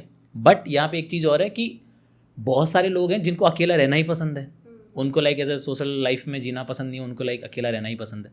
तो दोनों में क्या डिफरेंस है और क्या ये अकेलापन मेंटल हेल्थ को डिस्टर्ब कर सकता है? तो बिल्कुल आप सही बात बोल रहे हो कि अकेलेपन से मेंटल हेल्थ डिस्टर्ब होती है ना। और अब कैसे होती है, देखो सबसे पहले तो हम समझते हैं कि अकेलापन क्या होता है। तो अकेलेपन का मतलब ये नहीं कि फिज़िकली आप अकेले हो। अगर आप इमोशनली डिस्कनेक्टेड हो ओके। अपने घर वालों से या अपने दोस्तों से, यानी कि आप अपनी फीलिंग्स किसी से शेयर नहीं कर पाते हो, आपने अपने इमोशंस को अंदर सप्रेस कर रखा है, भर रखा है, आपके पास कोई बात करने वाला नहीं है, तो भी आप अकेले ही हो, है ना। अब जब कोई अकेला है तो लाइफ में, देखो लाइफ में हमेशा खुशी तो रहती नहीं है। लाइफ तो एक वेव की तरह है, कभी अच्छा समय आता है, कभी बुरा समय आता है। अब अगर आपकी लाइफ में कोई स्ट्रगल आ गई, चाहे हेल्थ रिलेटेड कोई प्रॉब्लम हो गई, चाहे करियर में कुछ हो गई, चाहे फाइनेंस में कुछ हो गई, अब छोटी सी स्ट्रगल अगर आप किसी से इमोशंस को शेयर करोगे तो आप हल्के हो जाओगे, है ना। तो बात करना, किसी से अपने इमोशंस को शेयर करना एक कैथारसिस प्रोसेस होता है। कैथारसिस मतलब अपने इमोशंस को रिलीज़ करना, ठीक है। जब हम कैथारसिस नहीं करते, सब कुछ अंदर सप्रेस करते रहते हैं और अकेले रह के हम लोग क्या करेंगे, उसको अवॉइड करने की कोशिश करते हैं। हमने कुछ स्क्रॉल कर लिया तो वो हम अंदर भरते रहते हैं, भरते रहते हैं। और प्रेशर कुकर में जैसे क्या होता है, अगर सब कुछ भरे जा रहे हैं तो एक समय क्या आएगा, फिर वो ब्लास्ट होगा। तो वैसे ही क्या होता है, या तो सप्रेस करने से फिर आदमी डिप्रेशन में चला जाता है, और या फिर एक दिन ब्लास्ट होता है। जब ब्लास्ट होता है तो फिर ऐसा कुछ होता है कि फिर वो दूसरों को हार्म करता है ना। तो इसलिए अकेलापन मेंटल हेल्थ के लिए ठीक नहीं है, और इसलिए ज़रूरत है हर किसी को कि वो अपने घर वालों से, दोस्तों से अपने इमोशंस को शेयर करे, चाहे वो लड़की हो चाहे लड़का हो। और अगर मान लीजिए आपकी फैमिली में ऐसा कोई भी नहीं है ना, तो कोई ना कोई आप एक दोस्त, एक फैमिली में से कोई एक ऐसा रखो जिससे आप इमोशंस को शेयर कर पाओ। और अगर आपकी लाइफ में ऐसा कोई भी नहीं है, ना फैमिली में ना दोस्तों में, तो फिर आप प्रोफेशनल हेल्प लो, थेरेपिस्ट से अपने इमोशंस को शेयर करो। क्योंकि अगर आप इमोशंस को शेयर नहीं करते हो तो प्रेशर कुकर की तरह आपकी हालत होती है, और एक दिन जाके बिल्कुल आप फट एक्सप्लोड होते हो, जिससे भी सारी प्रॉब्लम्स होती हैं। तो अकेलापन खतरनाक है। अब आपने क्वेश्चन पूछा कि कुछ लोगों को अकेले रहना ही पसंद होता है। तो अकेलापन और इंट्रोवर्ट में डिफरेंस होता है। इंट्रोवर्ट पर्सन वो होता है जो बहुत जल्दी घुलता मिलता नहीं है किसी से, ठीक है। जैसे 2 तरह के लोग होते हैं, एक तो इंट्रोवर्ट होते हैं, एक्सट्रोवर्ट होते हैं। अब इंट्रोवर्ट क्या होगा, कहीं जाएगा तो वो एकदम से घुलेगा मिलेगा नहीं, कम बोलेगा, ठीक है। फिर जब वो किसी से बहुत क्लोज हो जाता है तब वो उससे बात कर पाता है, उसके दोस्त भी बहुत कम होते हैं। लेकिन ऐसा नहीं कि वो हमेशा अकेला ही रहना चाहेगा, उसके फेजेस आते हैं, कभी वो अकेला भी रहना चाहेगा, कभी बात भी करेगा। लेकिन अकेलापन वो होता है जिसमें पर्सन अकेला हो गया है उसकी सिचुएशन के कारण। असली में हम लोग एक सोशल एनिमल है ना, सोशल बीइंग है। तो इंसानों के लिए तो बेसिक नीड है सोशल इंटरेक्शन करना, है ना। अगर हम सोशल इंटरेक्शन नहीं करते हैं तो हम वैसे ही बहुत सैड हो जाते हैं। आपको पता होगा, जैसे अगर हम इंटरेक्शन करते हैं किसी से भी। आपने देखा होगा अपनी फैमिली में, अगर आप किसी से बात करते हो, किसी के पास बैठते हो, किसी को हग करते हो अपनी फैमिली मेम्बर को, है ना, तो क्या होता है हमारे अंदर ऑक्सीटोसिन रिलीज़ होता है। ऑक्सीटोसिन जो होता है एक बॉन्डिंग हार्मोन होता है, जिससे जो हमें सेफ़ फील करवाता है। तो अगर हम फैमिली में किसी से बात करते हैं, अपनी इमोशंस को शेयर करते हैं, फिजिकल टच होता है, हग होता है, तो हमारा माइंड एक सिग्नल देता है कि सब कुछ ठीक है, आप सेफ़ हो, तो आप वैसे ही खुश रहोगे। और अकेले अगर रहते हैं तो बस वो ये इनसिक्योरिटी रहती है और आप लूप में फंसते जाते हो सोचते सोचते। तो अकेलापन जो है वो ठीक नहीं है, और इस मोबाइल के टाइम में अकेलापन और बढ़ गया है, क्योंकि मैंने देखा है फैमिलीज़ में लोग हैं, अगर 4 जने फैमिली में तो चारों अपना मोबाइल देख रहे हैं और एक रियल इंटरेक्शन नहीं है। तो मोबाइल ठीक है, मोबाइल आपके आजकल लाइफ में इंक्लूड हो गया है, तो आप बिल्कुल उसको अवॉइड नहीं कर सकते, और लोगों का वर्क भी होता है मोबाइल पे। लेकिन आप पे समय बनाना चाहिए कि मोबाइल का टाइम कौन सा और फैमिली टाइम कौन सा। दिन में एक टाइम रखना चाहिए कम से कम, लंच या डिनर का मील टाइम रख सकते हो, जिसमें आप फैमिली के साथ बैठ के बात करो, अपने इमोशंस को शेयर करो, ये बहुत ज़रूरी है। तो अकेलापन मेंटल हेल्थ के लिए ठीक नहीं है। ओके मैम, बेसिकली जैसे यहाँ पे एक चीज़ क्लियर हो चुकी है कि जो अकेलापन होता है वो 2 टाइप से होता है, एक तो लाइक फिजिकल होता है, एक इमोशनली जो अपना होता है। तो मुझे इस चीज़ में क्लियर चाहिए था, बिकॉज ये अकेला तो माइंड में आता है कि अगर आप अकेले हो तो मतलब अकेले हो। आप पता चला कि 2 टाइप के भी अकेलेपन होते हैं। व्यूअर्स को भी समझ में आ चुका होगा कि अकेलेपन भी कितने टाइप के होते हैं, तो वो चीज़ें हैं। मैम बेसिकली जब भी हम एंजाइटी की बात करते हैं, स्ट्रेस की बात करते हैं, तो हमको लगता है कि दोनों सेम है। तो मैं आपसे क्लियर करना चाहूँगा कि जो एंजाइटी और स्ट्रेस होते हैं वो एक्चुअली में होते क्या हैं, और अगर अलग होते हैं तो इन दोनों में क्या डिफरेंस होता है? तो हमारा जो स्ट्रेस होता है वो तो हमारे माइंड का एक नॉर्मल रिएक्शन होता है, ठीक है। जैसे फॉर एग्जांपल अगर किसी का कोई कॉम्पिटिटिव एग्ज़ाम है ना, या घर में कोई शादी आने वाली है जिसमें आप ही को काम करना है, या घर में कोई डिस्टर्बेंस है, कुछ टेंशन है, तो स्ट्रेस होना एक नॉर्मल चीज़ है ना। अब धीरे धीरे जब वो स्ट्रेसर चला गया, यानी कि वो सिचुएशन चली गई, तो स्ट्रेस भी चला जाता है, या फिर सपोर्ट से वो स्ट्रेस चला जाता है ना। तो स्ट्रेस एक नॉर्मल चीज़ है, एक नॉर्मल इमोशन है। जैसे सैडनेस नॉर्मल इमोशन है, वैसे स्ट्रेस भी नॉर्मल इमोशन है। अब जब स्ट्रेस होता है किसी को, तो हमारी बॉडी में, हमारे माइंड में एक हार्मोन रिलीज़ होता है जिसे कहते हैं कॉर्टिसोल, है ना। अब कॉर्टिसोल जो होता है वो हमें अलर्ट करता है, तो थोड़ा बहुत स्ट्रेस होना तो ज़रूरी है, क्योंकि अगर स्ट्रेस ही नहीं होगा तो फिर हम एग्ज़ाम के लिए पढ़ेंगे ही नहीं, काम ही नहीं करेंगे। अब आपने देखा है बहुत सारे लोग हैं साल भर नहीं पढ़ते और लास्ट के एक रात पढ़ के एग्ज़ाम दे देते हैं, है ना। तो उस टाइम उनका स्ट्रेस बहुत हाई होता है, तो अलर्ट बनाता है और वो अच्छे से पढ़ लेते हैं। तो स्ट्रेस थोड़ा बहुत ज़रूरी भी है, हाँ, लिमिट से ज़्यादा ज़रूरी नहीं है। तो लिमिट से ज़्यादा वो आपको नुकसान करता है, क्योंकि फिर आपके अंदर कॉर्टिसोल लंबे समय तक बना रहेगा। लेकिन जो स्ट्रेस होता है वो टेम्प्रेरी होता है, स्ट्रेसर चला गया और स्ट्रेस भी चला गया। लेकिन जो आपने बताया एंजाइटी बिल्कुल अलग होता है। एंजाइटी में जो स्ट्रेस है वो आपका बहुत लंबे समय तक बना हुआ है, और आपको एक कांस्टेंट वरी हो रही है, एक कांस्टेंट टेंशन हो रही है, एक फियर हो रहा है, एक फीलिंग आ रही है व्हाट इफ़ की, अगर ऐसा हो गया तो क्या होगा, है ना। जबकि असली में वो प्रॉब्लम नहीं है, लेकिन आपका माइंड एक थ्रेट परसीव कर रहा है फ्यूचर की। जैसे एग्जाम्पल से समझाती हूँ, जैसे 2 स्टूडेंट्स हैं। एक स्टूडेंट है, उसका कॉम्पिटिटिव एग्ज़ाम आने वाला है, अब उसको टेंशन हो रही है, स्ट्रेस हो रहा है कि पता नहीं कैसा एक पेपर आएगा, मैं पेपर में लिख पाऊँगा या नहीं पाऊँगा, मुझे कुछ याद आएगा कि नहीं आएगा। एग्ज़ाम उसने दिया और रिलैक्स हो गया, वो उसका स्ट्रेस चला गया। लेकिन दूसरा स्टूडेंट है, उसको वही सारा स्ट्रेस बना हुआ एग्ज़ाम से पहले, लेकिन एग्ज़ाम देने के बाद भी घर पे आकर या कहीं पे वो क्या सोच रहा है, अगर मैं फ़ेल हो गया तो क्या होगा, अगर मैं फ़ेल हो गया तो मेरा सबको पता चल गया तो क्या होगा, मेरी तो बहुत बेइज्जती हो जाएगी, मेरी बेइज्जती हो जाएगी, मेरी तो ज़िंदगी बर्बाद हो जाएगी, कौन मुझे पूछेगा। अब कंटिन्यूसली अगर उसको ये चिंता और डर लग रहा है, ये वरी हो रही है ना, और उसके कारण सिम्टम्स भी आने लग गए, उसको घबराहट होने लग गई, सांस में तकलीफ़ होने लग गई, नींद नहीं आ रही है, डाइजेशन इश्यूज़ होने लग गए, तो फिर ये एंजाइटी होती है। तो कहने का मतलब है स्ट्रेस जो होता है वो टेम्प्रेरी होता है, नॉर्मल होता है, और एंजाइटी होती है वो एक डिसऑर्डर होता है, जिसके लिए हमें काम करना होता है अपने ऊपर, जिसमें आप सेल्फ हेल्प भी कर सकते हो, थेरेपिस्ट की हेल्प भी ले सकते हो।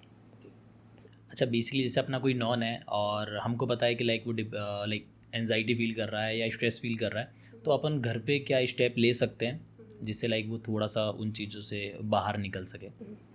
तो देखो, मेरे पास जो भी पेशेंट्स आते हैं उनको मैं यही बोलती हूँ कि इसके लिए आप स्माइल करो, है ना। तो स्माइल मतलब सिर्फ वही स्माइल नहीं है, स्माइल मतलब आप स्पेलिंग देखो स्माइल का, तो एस मतलब स्लो ब्रीदिंग, है ना। स्लो ब्रीदिंग करो, यानी कि डीप ब्रीदिंग करो। अब डीप ब्रीदिंग के, स्लो ब्रीदिंग के बहुत सारे तरीके होते हैं। तो जैसे फॉर एग्जांपल एक होता है बेली ब्रीदिंग, तो इसमें आपने एक हाथ रखा चेस्ट पर, एक हाथ आपने बेली पे रखा, और उसके बाद में आपने सांस ली, इनहेल किया, एक्सेल किया।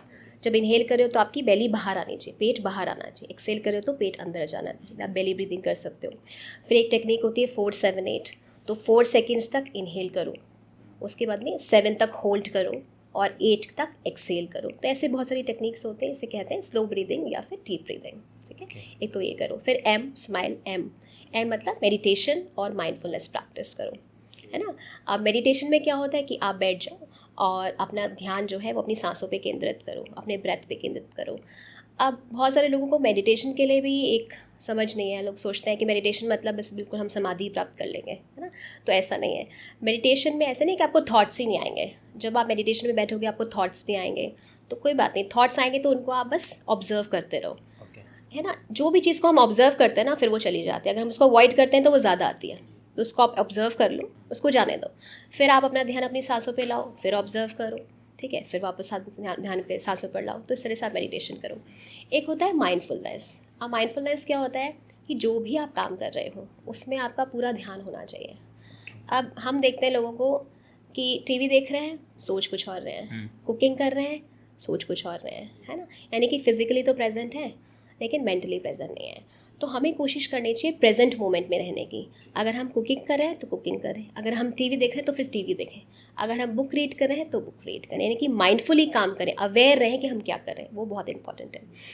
फिर होता है आई, SMI मतलब इंक योर थाट्स। अपने थाट्स को पेपर पे लिखो, जर्नलिंग करो। जो भी थॉट्स आ रहे हैं, जो भी इमोशंस आ रहे हैं, कई लोगों की आदत होती है डायरी लिखने की, है ना। आजकल तो काफ़ी कम हो गई है। अपने इमोशंस को लिखो। इमोशंस को लिखना पेपर पे एक कैथार्सिस प्रोसेस होता है ना। आपके इमोशंस रिलीज होते हैं, आप हल्के हो जाते हो। तो अपने थॉट्स को लिखो, इंक योर थॉट्स, ठीक है। SMIL, एल मतलब होता है एक तरह से लाइट मूवमेंट, जैसे हम कहते हैं लाइट मूवमेंट करो। अब लाइट मूवमेंट में क्या आ गया, आपकी योगा आ गई, आपकी लाइट एक्सरसाइज आ गई, आपकी लाइट वॉक आ गई, और कुछ नहीं तो आप म्यूज़िक चला के थोड़ा सा डांस कर लो, झूम लो थोड़ा सा, है ना। तो ये लाइट एक्सरसाइज हो गई।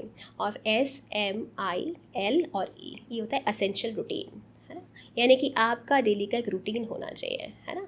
उठने का प्रॉपर टाइम होना चाहिए, सोने का प्रॉपर टाइम होना चाहिए, खाने का प्रॉपर टाइम होना चाहिए, है ना। यानी कि रूटीन होना चाहिए आपका। ऐसा नहीं कि आप कभी भी सो रहे हो, कभी भी उठ रहे हो, कभी 2 बजे सो रहे हो, कभी 10 बजे सो रहे हो, ऐसा नहीं होना चाहिए। तो एक आपका कि 10 से 10:30 बजे के बीच में हम सो जाएंगे, या 5 से 6 बजे के बीच में हम उठ जाएंगे। फिर खाने का भी प्रॉपर टाइम होना चाहिए, डाइट का भी ध्यान रखना है हमको, है ना। और आपके जो गैजेट्स है उसका भी एक रूटीन होना चाहिए। तो ये स्माइल जो है SMILE, अगर आपने ये फॉलो किया तो बहुत हद तक आप घर पे ही अपनी इन चीज़ों को कंट्रोल कर सकते हो। ओके, मैम आपने इन दोनों चीज़ों को बहुत ही मतलब ईजिली वे के अंदर आपने चीज़ों को एक्सप्लेन कर दिया है। एंड बेसिकली ना डिप्रेशन की जब हम बात करते हैं तो एक डिप्रेशन होता है, एक सैडनेस होता है। तो इन दोनों में क्या डिफरेंस होता है? तो देखो, सैडनेस जो होती है वो तो एक हमारा नॉर्मल ह्यूमन इमोशन है। जैसे हमारे दिन में हमें कई तरह के इमोशंस आते हैं, है ना। अगर आप सुबह से रात तक अपने खुद के ही इमोशंस को देखो तो कभी हम गुस्से में भी होते हैं, एंगर भी आता है, कभी सैडनेस होती है, कभी जॉय होता है। तो इमोशंस चेंज होते रहते हैं। तो सैडनेस भी वैसे ही एक नॉर्मल ह्यूमन इमोशन है ना। अब सैडनेस कब होती है, जब कुछ बुरा हो जाता है। ऐसे मान लो हमारे किसी दोस्त से झगड़ा हो गया तो हम सैड हो गए, है ना। अब हमें घर वालों ने समझाया, हमने कोई मूवी देख ली, थोड़ा हम डाइवर्ट हो गए या उससे हमारी बात हो गई तो वो सैडनेस चली गई हमारी, है ना। लेकिन डिप्रेशन में क्या होता है, वो सैडनेस कांस्टेंट बनी रहती है। जो पर्सन है जो कि डिप्रेशन में है, उसको जो डेली एक्टिविटीज़ जो पहले वो करता था उसमें सारा उसका इंटरेस्ट लूज़ हो जाता है। उसका कुछ भी एक्टिविटी करने का मन नहीं करता। कुछ लोगों को बहुत ज़्यादा नींद आती है, सोते रहते हैं। कुछ लोगों की बिल्कुल नींद डिस्टर्ब हो जाती है। लोगों को डाइजेशन इश्यूज़ हो जाते हैं। यानी कि जो डिप्रेशन में पर्सन है उसके लिए अगर आप उसको कहो ना कि चलो मॉर्निंग वॉक कर लो या फैमिली के साथ बैठ के बात कर लो, वो भी उसके लिए एक स्ट्रगल हो जाती है। यानी कि उसमें एक फीलिंग ऑफ होपलेसनेस, वर्थलेसनेस और हेल्पलेसनेस आ जाती है। मतलब उसको लगता है कि अब कुछ नहीं हो सकता। मतलब आप देखोगे जो डिप्रेशन में लोग हैं वो अंधेरे कमरे में रहना पसंद करते हैं, बात करना पसंद नहीं करते। तो ये डिप्रेशन होता है। और ये सब चीज़ें 2 वीक से अगर ज़्यादा चल रही हैं, है ना, तो हम इसको डिप्रेशन की कैटेगरी में रखते हैं। तो अगर आप डिप्रेशन की में हो तो आपको बिल्कुल या तो सेल्फ हेल्प से कोई स्टेप्स लेने चाहिए और या फिर आपको थेरेपिस्ट के पास ज़रूर जाना चाहिए और उसको डिले नहीं करना चाहिए। ओके मैम, आपने जब डिप्रेशन को एक्सप्लेन किया है ना, तो आधी चीज़ें तो मेरे सिमिलर लग रही है मेरे को, और आधी चीज़ें नहीं लग रही है। तो मैं डिप्रेशन में हूँ या नहीं हूँ, मुझे कैसे पता चलेगा? तो जैसे मैंने बताया कि 2 वीक से ज़्यादा अगर ये फीलिंग्स है ना, तो देखो अगर कोई सैडनेस है, नॉर्मल सैडनेस जो हमें होती है, तो वो क्या है, कभी आएगी कभी जाएगी, है ना। जैसे दिन में आप कभी खुश भी हो जाओगे, है ना, जैसे भी पॉडकास्ट से एकदम खुश लग रहे हो, ठीक है। तो लाइफ में हम कभी खुश भी हो जाएंगे, कभी गुस्सा आ जाएगा, कभी फिर सैड हो जाएंगे, और एक नॉर्मल चीज़ है होना, है ना। एक नॉर्मल सैडनेस कई बार हमें हो जाती है, हमने कोई मूवी देख ली जिसमें सैड स्टोरी है तो ही हम कई बार सैड हो जाते हैं, है ना। या फिर किसी पुराने पर्सन की हमें याद आएगी जो हमारी लाइफ में, तो हम सैड हो जाते हैं, तो सैडनेस चलती रहती है। लेकिन अगर कांस्टेंट ये सैडनेस बनी हुई है, अगर आपको कोई दोस्त जोक क्रैक कर रहा है तो भी आपको कोई असर नहीं हो रहा, तो भी वो सैडनेस है ना। अगर आपको आपके घर वाले, है ना, मोटिवेट करने की कोशिश कर रहे हैं तो भी आपको कोई असर नहीं हो रहा। आप जिन चीज़ों में इंटरेस्ट लेते थे पहले, अगर आपको मूवीज़ का शौक था, अब आपको कोई फ़र्क नहीं पड़ रहा, ठीक है। अगर ऐसा है तो वो पर्सन डिप्रेशन में होता है। नॉर्मल सैडनेस में और डिप्रेशन में ये डिफरेंस होता है। तो लाइक मुझे मतलब सैडनेस है अभी, मतलब तो फिर मैं अगर सैडनेस से बाहर अपने आप निकल जाऊंगा या मुझे कुछ करना पड़ेगा? देखो, अब सैडनेस है, सबसे पहले तो ये है कि एक तो हमारे साथ क्या प्रॉब्लम है कि हम दूसरे के इमोशंस को फिर भी समझते हैं, लेकिन हम खुद के इमोशंस को नहीं समझते। क्यों नहीं समझते? क्योंकि हम खुद के साथ बैठते नहीं हैं, है ना। खुद के साथ बैठना मतलब क्या, कि आप साइलेंस में बैठो, आंखें बंद करके 10 मिनट बैठो और 10 मिनट बैठ के देखो कि आपके अंदर क्या थॉट्स चल रहे हैं, क्या विचार आ रहा है आपके, है ना। अब बहुत सारे विचार आएंगे, कुछ पास्ट के आएंगे, कुछ फ्यूचर की वरीज आएंगी, है ना। ज़्यादातर पास्ट के और फ्यूचर की चीज़ें ही हैं जो हमें परेशान करती हैं। प्रेजेंट मोमेंट में तो हम बहुत कम रहते हैं, है ना। आंखें खोल के फिर उसको लिखो कि क्या थॉट्स मुझे आ रहे हैं, है ना, जिसकी वजह से सैडनेस है। तो कहीं ना कहीं आपको समझ में आएगा कि क्या ऐसे थॉट्स हैं, क्या ऐसी चीज़ें हैं जो मुझे सैड फील कर रही हैं। अब उसमें भी लिस्ट में 2 कॉलम बना लो, under my control, not in my control. अब जो थॉट्स आ रहे हैं इसमें क्या चीज़ें हैं जो आपके कंट्रोल में हैं, जिस पे आप कुछ कर सकते हो, और क्या चीज़ें हैं जो आपके कंट्रोल से बाहर है, तो उस पर तो आप कुछ कर ही नहीं सकते, तो उन्हें छोड़ दो आप, क्योंकि उस पर आप कुछ नहीं कर सकते। जहाँ कर सकते हो, ठीक है, फिर उस पर आप एक्शन लो। अगर आपको लगता है कि मैं इस पर एक्शन नहीं ले सकता, ठीक है, तो आप किसी से बात करो, तो वो आपकी सैडनेस चली जाएगी, ठीक है। और आप जब मेडिटेशन करते हो, ब्रेथ वर्क करते हो, ऐसी बहुत सारी टेक्निक्स करते हो, तो धीरे धीरे आप सैडनेस से बाहर आ जाते हो। तो सैडनेस से बाहर आया जा सकता है सेल्फ हेल्प, जैसे मैंने बताया स्माइल, तो स्माइल वाला फॉर्मूला अपनाओ, SMILE, और आप करो तो बिल्कुल सैडनेस से बाहर हम आ सकते हैं। मैं जब भी बेसिकली आंखें बंद करता हूँ तो आंखों से आंसू ही आ जाते हैं पता ही नहीं चलता कि एक्चुअल तो में लाइफ अब में आपको क्या है। यही देखना है कि जब आप आंखें बंद करते हो तो आंसू क्यों हो रहे हैं, तो क्या है ऐसा पास्ट में। तो आपको आंखें बंद करके 10 मिनट थॉट्स को देखना है, अपने थॉट्स को वॉच करो, क्या थॉट्स आ रहे हैं आपके। जब आप 10 मिनट अपने साथ बैठोगे आपको बिल्कुल समझ में आएगा कि क्या थॉट्स आ रहे हैं। हम क्या करते हैं कि अपने थॉट्स का अवॉइड करते हैं, है ना। हम दूसरों की कंपनी में तो रह सकते हैं, बट खुद की कंपनी में हम रह नहीं पाते, है ना। कि खुद के साथ बैठना और देखना कि क्या थॉट्स आ रहे हैं, वो थॉट्स आप वॉच करो, आपको समझ में आएगा कि क्या है, किस कारण मुझे ये आंसू आ रहा है, ठीक है। तब आप उस पर वर्क कर सकते हो। ओके, मतलब इस लाइफ की ही पास्ट लाइफ, क्योंकि उससे पीछे तो हम जा ही नहीं सकते, उसके लिए तो हमको थेरेपिस्ट की ज़रूरत पड़ती है। मैम, विदाउट थेरेपिस्ट भी हम अपनी पास्ट लाइफ में जा सकते हैं क्या? देखो, अब जो लोग ध्यानी हैं, बहुत समय से ध्यान कर रहे हैं, ऐसे बहुत सारे लोग हैं जो अपनी पास्ट लाइफ के फ्लैशेस देख लेते हैं, है ना। ऐसे बहुत सारे लोगों को मैं जानती हूँ जो अपनी पास्ट लाइफ के फ्लैशेस देख लेते हैं। और अगर मैं मेरी बात करूँ तो क्योंकि मैं भी मेडिटेशन बहुत सालों से कर रही हूँ, तो अब ये है स्टेट कि अगर मुझे लगता है कि ये मेरी करंट लाइफ का क्वेश्चन है, तो मुझे देखना चाहिए इसका मेरी पास्ट लाइफ से क्या कनेक्शन है, तो मैं अपने आप को सेल्फ रिलैक्सेशन करवा के और अपनी पास्ट लाइफ के ग्लिम्स देख सकती हूँ। लेकिन ऐसा नहीं कि जब मर्जी आए, कभी कभी ये हो सकता है, कभी कभी नहीं हो सकता। तो हाँ, अगर आप ध्यान करते हो, ध्यानी हो, तो वो पास्ट लाइफ के फ्लैशेस देख सकता है। लेकिन मैं कहूँगी कि अगर आप ध्यानी नहीं हो, है ना, और इस फील्ड में नए हो, तो आपको ये ट्राई नहीं करना चाहिए सेल्फ रिलैक्स, क्योंकि इंटरनेट पे बहुत सारे सेल्फ रिलैक्सेशन और पास्ट लाइफ के ऑडियो भी अवेलेबल है जहाँ पे आप खुद की पास्ट लाइफ देख सकते हो। लेकिन मैं नहीं सजेस्ट करूँगी किसी को अपने आप करना। क्यों? क्योंकि पास्ट लाइफ में बहुत सारे ट्रॉमास भी ओपन हो सकते हैं। कोई ऐसी पास्ट लाइफ भी हो सकती है जैसे वो आपकी डार्क पास्ट लाइफ हो या आपके साथ कुछ गलत हुआ। तो जो थेरेपिस्ट होता है, क्योंकि वो तो ट्रेंड होता है, उसका तो ये काम है, उसे पता है कि अगर आपकी कोई डार्क पास्ट लाइफ खुल गई या कोई ट्रॉमेटिक चीज़ खुल गई तो आपको कैसे हैंडल करना है, आपके इमोशंस को कैसे मैनेज करना है। लेकिन आपको खुद को नहीं पता ये, तो अगर ऐसा कुछ खुल गया तो वो तो प्रॉब्लम हो जाएगी, फिर स्कार रह जाएगा वहाँ पे। तो मतलब तो यही हो गया कि पेशेंट को आपने ओपन तो कर दिया, है ना, और वो बंद नहीं हुआ, है ना। तो खुद ये नहीं करना चाहिए। हाँ, अगर आप ध्यानी हो तो फ्लैशेस आप देख सकते हो कई बार। तो बेसिकली जो वीडियो देख रहे हैं वो अपनी पास्ट लाइफ में मत जाना विदाउट थेरेपिस्ट के, नहीं तो फिर आप डिप्रेशन में चले जाओगे अगर आपके साथ में कुछ गलत हो रखा है तो उस जन्म के अंदर। अच्छा, बेसिकली हम टॉपिक से बाहर आ गए। अच्छा, डिप्रेशन की अगर हम बात कर रहे थे, तो अगर जैसे अपना कोई जानने वाला या फैमिली में ही कोई डिप्रेशन में है, तो हम उसको बाहर लाने के लिए कौन कौन सी स्टेप्स ले सकते हैं अगर हमको एक थेरेपिस्ट के पास नहीं जाना है तो देखो, इस पर सबसे पहले डिपेंड करता है कि उसका डिप्रेशन किस लेवल पे है ना। माइल्ड लेवल पे है, मॉडरेट लेवल पे है, सीवियर लेवल पे है। अब माइल्ड लेवल पे और मॉडरेट लेवल पे तो आप घर पे चीज़ें कर सकते हो, बट अगर सीवियर लेवल पे है, जिसे कहते हैं डीप डिप्रेशन, तो थेरेपिस्ट की हेल्प लेना ही पड़ेगा। और कुछ केसेस में थेरेपिस्ट भी हेल्प नहीं कर पाता, फिर मेडिसिन ही स्टार्ट होती है।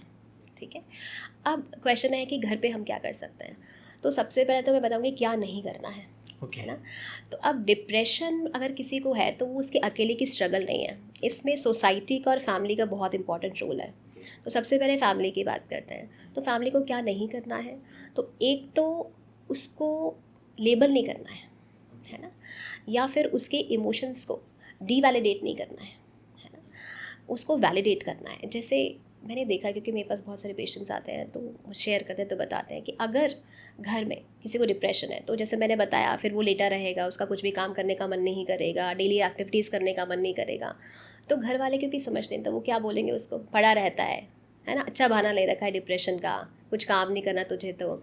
और इतनी सी बात पे तुझे डिप्रेशन हो गया, क्या है डिप्रेशन का ऐसा, हम तो लाइफ में इतनी स्ट्रगल देखी है, हमें तो डिप्रेशन नहीं हुआ, हमें तो नहीं पता डिप्रेशन क्या होता है ना। तो वो ऐसी बातें जब करते हैं तो वो पर्सन गिल्ट में चला जाता है, लूप बन जाता है, तो वो और डीप चला जाएगा और फिर वो आपसे कुछ भी शेयर नहीं करेगा। तो एक तो लेबलिंग ना करें, है ना, उसके इमोशंस को डीवैलिडेट ना करें, है ना। इसकी बजाय आप उसको होप दें, उसको ये कहें, उसके इमोशंस को वैलिडेट करें कि जो भी तुम्हें फील हो रहा है, लो फील हो रहा है, तुम्हारा मूड लो है, जो भी फीलिंग है वो ठीक है, ठीक है, और हम तुम्हारे साथ हैं इसमें, है ना। उसे वैलिडेट करें, उसे एक्सेप्ट करें, और इसके लिए जो भी बन पड़ेगा हम तुम्हारे साथ हैं, हम हेल्प करेंगे, और उसे प्रोफेशनल हेल्प के लिए भी मोटिवेट करें अगर ज़रूरत पड़े तो। सबसे पहले तो उसे वैलिडेट करना, उसके इमोशंस को, और एक्सेप्ट करना इंपॉर्टेंट है, और उसे मोटिवेट करना, ये होप देना कि इससे बाहर आया जा सकता है, ये एंड नहीं है, और अगर ज़रूरत पड़े तो प्रोफेशनल हेल्प के लिए उसे मोटिवेट करना। ये स्टेप्स हैं जो फैमिली को लेने हैं, ठीक है। और अगर वो प्रोफेशनल के पास जा रहा है, चाहे वो नहीं जा रहा है, फैमिली का रोल तो इम्पॉर्टेंट है ही, क्योंकि मान लो वो थेरेपी लेने जा रहा है और फिर आप घर पे फिर उसको लेबल करो, वही बातें करो, तो फिर कोई फ़ायदा नहीं है ना। तो ये ध्यान रखना कि जो भी उसके साथ हो रहा है, वो डिप्रेशन में है, चाहे वो अपनी गलती से गया हो, चाहे वैसे ही गया हो। अब गलती से का मतलब कि उसने लाइफ में अपने इमोशंस को कभी एक्सप्रेस नहीं किया हो, क्योंकि एक्चुअली डिप्रेशन मतलब कुछ नहीं है, लैक ऑफ एक्सप्रेशन है। जो लोग अपने इमोशंस को एक्सप्रेस नहीं करते बहुत लंबे समय तक और सप्रेस करते रहते हैं, तो एक समय आ जाता है जब वो डिप्रेशन में चले जाते हैं, है ना। तो अगर कोई पर्सन डिप्रेस है तो हो सकता है उसकी भी गलती हो कि उसने अपने इमोशंस को एक्सप्रेस नहीं करा। कई बार जो डिप्रेशन होता है वो फिजिकल फॉर्म में भी आ जाता है ना। जैसे आपने अपने खाने का ध्यान नहीं रखा, कुछ भी जंक खाया, अनाप शनाप खाया आपने बहुत सालों तक। अब ऐसे नहीं कि 10 दिन में ऐसा हो जाता है, बट सालों तक आपने ख़राब दिनचर्या फॉलो करी, ढंग से खाना नहीं खाया, जंक फूड खाया, कुछ भी किसी भी समय खाया, तो आपका डाइजेशन सिस्टम गड़बड़ा जाएगा। और जैसे मैंने बताया, गट में हमारा 95% सेरोटोनिन बनता है, आपके सारे केमिकल इम्बैलेंस हो जाएंगे, क्योंकि हमारी बॉडी एक केमिकल लेबोरेटरी है, हर समय उसमें कुछ ना कुछ केमिकल चीज़ें चल रही है, ठीक है। अब जब इम्बैलेंस हो गया तो वहाँ से भी डिप्रेशन आ सकता है। तो चाहे उस पर्सन की गलती की वजह से डिप्रेशन आया हो, चाहे कोई ट्रॉमा हो इसकी लाइफ में, जैसे जॉब छूट गई किसी की, ये लाइफ में किसी को लूज़ कर दिया, किसी लव्ड वन की डेथ हो गई, या कुछ भी ऐसा हुआ, चाहे उसकी गलती से आया हो, चाहे कंडीशन से आया हो, आप उसको एक्सेप्ट करो, उसे डीवैल्यू मत करो, और उसको ये समझो कि वो जानबूझ के ऐसा नहीं कर रहा है, उसे भी पता है खुश रहना है, लेकिन क्योंकि उसकी बॉडी में केमिकल्स ही इम्बैलेंस हो गए, वो चाह के भी कुछ नहीं कर पा रहा। क्योंकि डिप्रेशन जब होता है तो सेरोटोनिन आपका है, ऑक्सीटोसिन है, आपका डोपामीन है, और गाबा है, ये सारे हार्मोन्स जो है ये इम्बैलेंस हो जाते हैं, और उसके बाद में हमारे हाथ में भी बात नहीं रहती कि हम चाहें तो भी नहीं कर सकते। तो उसके लिए हम अलग अलग एक्सरसाइजेस कर सकते हैं, जो से मैंने आपको बताया, और फिर थेरेपिस्ट की हेल्प ले सकते हैं। तो फैमिली का यही काम है कि वो सबसे पहले वैलिडेट करें, एक्सेप्ट करें, उसको एक होप दे कि हम तेरे साथ हैं और इससे बाहर निकला जा सकता है, और चौथा उसको प्रोफेशनल हेल्प के लिए मोटिवेट करें। और सोसाइटी का क्या काम है? सोसाइटी का सबसे बड़ा काम है कि स्टिग्मा तोड़े वो। सोसाइटी में एक स्टिग्मा बना हुआ है कि अगर कोई थेरेपिस्ट के पास जा रहा है तो ये तो वीक है ना, इसमें तो दम नहीं है। और स्पेशली मेन के केस में तो और भी ज़्यादा है ना। मेन तो शायद बता ही नहीं पाते कि हम थेरेपिस्ट के पास जा रहे हैं, क्योंकि फिर वही होता है कि उस पर बात आ जाएगी, हमारी मर्दानगी पे बात आ जाएगी कि हमें थेरेपिस्ट के पास जाना पड़ रहा है, तो वो बताते नहीं हैं। तो एक तो ये स्टिग्मा तोड़ा जाए। जिस तरह से फिज़िकल हेल्थ को लिया जाता है नॉर्मल, कि अगर किसी को डायबिटीज़ है तो इंसुलिन लेना पड़ेगा, अगर किसी को हेडेक है तो दवाई लेनी पड़ेगी, अगर किसी को बड़ी बीमारी तो डॉक्टर के पास जाना पड़ेगा, तो इसमें हम जैसे उसको अलग नज़र से नहीं देखते, वैसे ही अगर कोई थेरेपिस्ट के पास जा रहा है तो उसे अलग नज़र से ना देखें, सोसाइटी के लेवल पे ये इम्पॉर्टेंट है। तो अगर फैमिली और सोसाइटी ये चीज़ें फॉलो करें तो इस तरह से वो पर्सन की जो डिप्रेशन में उसे हेल्प कर सकती है। सो मैम बेसिकली है ना, अपने डिप्रेशन की बात करी, एंजाइटी की बात करी, सैडनेस की बात करी, एंड सारे टॉपिक्स को अपन ने ओवरऑल क्लियर कर लिया। बट मैं आपसे एक चीज़ जानना चाहूँगा, जितने भी आपने ओवरऑल केस स्टडी किए ना, मैंने देखा है कि लड़कियों को हमेशा से ना सॉफ्ट दिखाया गया है, और उनको ये भी दिखाया गया है कि अगर आप कभी भी डिप्रेशन में हो या कुछ भी चीज़ें फील कर रहे हो लाइक XYZ, तो आप लोगों के सामने ईजिली उस चीज़ को एक्सप्लेन कर सकते हो। वहीं अगर हम बात करते हैं ना लड़कों की, तो लड़कों को हमेशा से स्ट्रॉन्ग दिखाया गया है कि आप रो नहीं सकते हो, लाइक मर्दों को कभी दर्द नहीं होता, वो वाला कॉन्सेप्ट है। तो क्या आपके अकॉर्डिंग आपको लगता है कि दोनों के अंदर कुछ ऐसे कॉन्सेप्ट होते हैं कि लड़कियों में वो चीज़ें ज़्यादा हाई होती है या लड़कों में ज़्यादा वो चीज़ें हाई होती है? कैसे वो एक्सप्रेस कर देती हैं लड़कियाँ ईजिली और लड़के नहीं कर पाते? आपके अकॉर्डिंग क्या रीज़न हो सकता है? तो यहाँ पे अमन, जो डिफरेंस है वो कैपेसिटी का नहीं है ना। अगर किसी को भी सैडनेस है या एनजाइटी है या कोई भी मेंटल इश्यूज़ है तो कैपेसिटी दोनों की सेम ही है। जितना असर एक लड़के पे होगा उतना ही असर एक लड़की पे होगा। डिफरेंस है कंडीशनिंग का। जैसा आपने बोला कि बचपन से ही लड़कियों को सॉफ्ट दिखाया जाता है, एक्सप्रेसिव होती हैं वो। क्यों? क्योंकि एनवायरनमेंट ऐसा मिला है। अगर कोई लड़की रो रही है या अपनी भावनाओं को एक्सप्रेस कर रही है तो उसे नेचुरल माना जाता है। कोई भी ऐसा नहीं कहता लड़की होकर रो क्यों रही हो। लेकिन लड़कों को हमेशा यही सुनने को मिलता है, जब से बच्चे छोटे होते हैं, अगर वो लड़का है उसे खिलौने भी कौन से ला के दिए जाते हैं? गन्स, है ना, या फिर कोई ट्रक या कार। ये कभी भी एक्सपेक्ट नहीं किया जाता कि ये खुद चूज़ करे, पहले से उसके लिए चूज़ कर लिया जाता है। साथ ही अगर कोई लड़का रो रहा है तो उसे बार बार सुनने को मिले लड़का होकर रो रहा है, और उसे समझा दिया जाता है कि तू तो स्ट्रांग है, तू लड़का है, तू रो नहीं सकता, तू एक्सप्रेस नहीं कर सकता। तो धीरे धीरे जब बच्चा ऐसी कंडीशनिंग में रहता है लड़का, तो धीरे धीरे वो एक्सप्रेस करना ही भूल जाता है, उसको फिर आता ही नहीं एक्सप्रेस करना। और क्योंकि समाज में और फैमिली में भी एक स्टिग्मा है कि आप एक्सप्रेस नहीं कर सकते, अगर आप एक्सप्रेस करते हो तो वीक हो। तो अगर वो एक्सप्रेस करना चाहता है तो भी वो जजमेंट के डर से एक्सप्रेस नहीं करता। वहीं लड़कियां अगर कुछ भी है तो आपने देखा है लड़कियां खुल के एक्सप्रेस करती हैं, सहेलियों से बात कर लेंगी, घर वालों से बात नहीं कर लेंगी, और कुछ तो रो लेंगी। लेकिन लड़का ना तो एक्सप्रेस करता है, ना दोस्तों से रियल बात शेयर करेगा, ना वो फैमिली वालों से शेयर करेगा, और ना वो रोएगा। तो जब लड़का रोता नहीं है तो वो क्या करता है? सप्रेस करता है, या फिर उसको अवॉइड करने की कोशिश करेगा, काम में बिजी हो जाएगा, अवॉइडेंस तरीका अपनाता है। और अगर ना तो सप्रेशन है ना अवॉइडेंस है तो एक समय में क्या होता है कि वो जब सब कुछ भरता रहता है तो फिर वो बिल्कुल बर्स्ट होता है। और फिर कई बार आपने देखा होगा कई लड़कों में बहुत रेज, बहुत एंगर होता है। सोशल मीडिया पे आपने देखा होगा कि बहुत सारे वीडियोज़ के नीचे लोग गालियाँ लिख देते हैं जी, है ना, जबकि जानते नहीं, गालियाँ लिख देंगे, कुछ भी उल्टा सीधा लिख देंगे। ये कौन लोग हैं? ये वही लोग हैं जिन्होंने अपने इमोशंस को एक्सप्रेस नहीं किया कभी, जिनमें बहुत गुस्सा भरा हुआ है, क्योंकि उन्होंने कभी एक्सप्रेस नहीं किया, सब कुछ भर रखा है, तो वो ऐसे रीज निकालते हैं अपना, है ना। तो लड़कों और लड़कियों में कैपेसिटी में डिफरेंस नहीं है, दोनों, इन सब चीज़ों का असर दोनों पे सेम होता है, लेकिन कंडीशनिंग का, और क्योंकि कंडीशनिंग हुई इसलिए लड़के अब एक्सप्रेस नहीं कर पाते। लेकिन मेरा सजेशन है कि लड़कों को भी एक्सप्रेस करना चाहिए, और अगर कोई भी लड़का रोता है या अपने इमोशंस को एक्सप्रेस करता है तो वो वीकनेस नहीं है, बल्कि वो करेज है। क्योंकि अपने इमोशंस को किसी को बता पाना, अपने रियल सेल्फ को किसी को बता पाना एक बहुत बड़ी ब्रेवरी और करेज है, वो वीकनेस नहीं है। तो लड़कों को ये समझना होगा कि अगर वो अपने इमोशंस फ्रेंड से या किसी भी पर्सन से शेयर करते हैं तो वो कमज़ोरी नहीं है, वो एक बहुत बड़ी करेज है। बेसिकली मैम हम सोसाइटी में लाइक हमको बना ही ऐसा स्ट्रॉन्ग दिया है, तो लाइक सोसाइटी वालों को ही चीज़ें समझनी चाहिए। बिकॉज अगर सोसाइटी ऐसे ही बनी रहेगी तो हमको वो डर रहेगा कि अगर हम अपनी चीज़ों को बताएंगे तो लोग हमें कमज़ोर समझ लेंगे। तो आई थिंक सोसाइटी को भी आई थिंक इस चीज़ के अवेयर रहने की ज़रूरत है। मैम बेसिकली जैसे चाइल्डहुड जो ट्रॉमा होता है या अनसॉल्व जो इश्यूज़ होते हैं अपने, तो लाइक वो क्या अपन को अडल्ट में डिस्टर्ब कर सकते हैं या अफेक्ट कर सकते हैं अपन को? तो बिल्कुल, चाइल्डहुड ट्रॉमास जो हैं या इश्यूज़ हैं वो आपकी एडल्ट लाइफ में हमेशा आपको इम्पैक्ट करते हैं। जो बच्चा होता है वो अपने 7-8 साल तक एक खाली नोटबुक की तरह होता है, खाली पन्ने की तरह होता है। अब उस पर क्या लिखा जा रहा है वो बहुत इम्पॉर्टेंट है। बच्चा 7-8 साल तक अपने माइंड के सब कॉन्शियस लेवल पे रहता है, यानी कि जो भी वो देख रहा है, सुन रहा है, फील कर रहा है, वो सब कुछ उसके सब कॉन्शियस माइंड में स्टोर होता जा रहा है। और उस टाइम उसका लॉजिकल माइंड, कॉन्शियस ब्रेन ज़्यादा एक्टिव नहीं होता, तो वो नहीं सोच पा रहा है कि क्या मुझे अंदर रिकॉर्ड करना है, क्या नहीं करना है। तो सब कुछ रिकॉर्ड हो रहा है। अब उस टाइम अगर उसने प्यार एक्सपीरियंस करा है तो वो भी रिकॉर्ड हो रहा है, अगर उसने अब्यूज़ एक्सपीरियंस करा है तो वो भी रिकॉर्ड हो रहा है, अगर उसने घर में लड़ाइयाँ देखी है तो वो भी रिकॉर्ड हो रहा है, अगर अनसेफ एनवायरनमेंट, इनसिक्योरिटी देखी है तो वो भी रिकॉर्ड हो रहा है। यानी कि सब अच्छे बुरे एक्सपीरियंसेस उसके माइंड में सबकॉन्शियसली रिकॉर्ड होते जा रहे हैं। ठीक है, अब बच्चे के 7-8 साल तक क्या एक्सपीरियंसेस रहे, वो उसके आगे के 70-80 साल सब रिजल्ट होता है उसका, कि वो कैसा जिएगा 70-80 साल।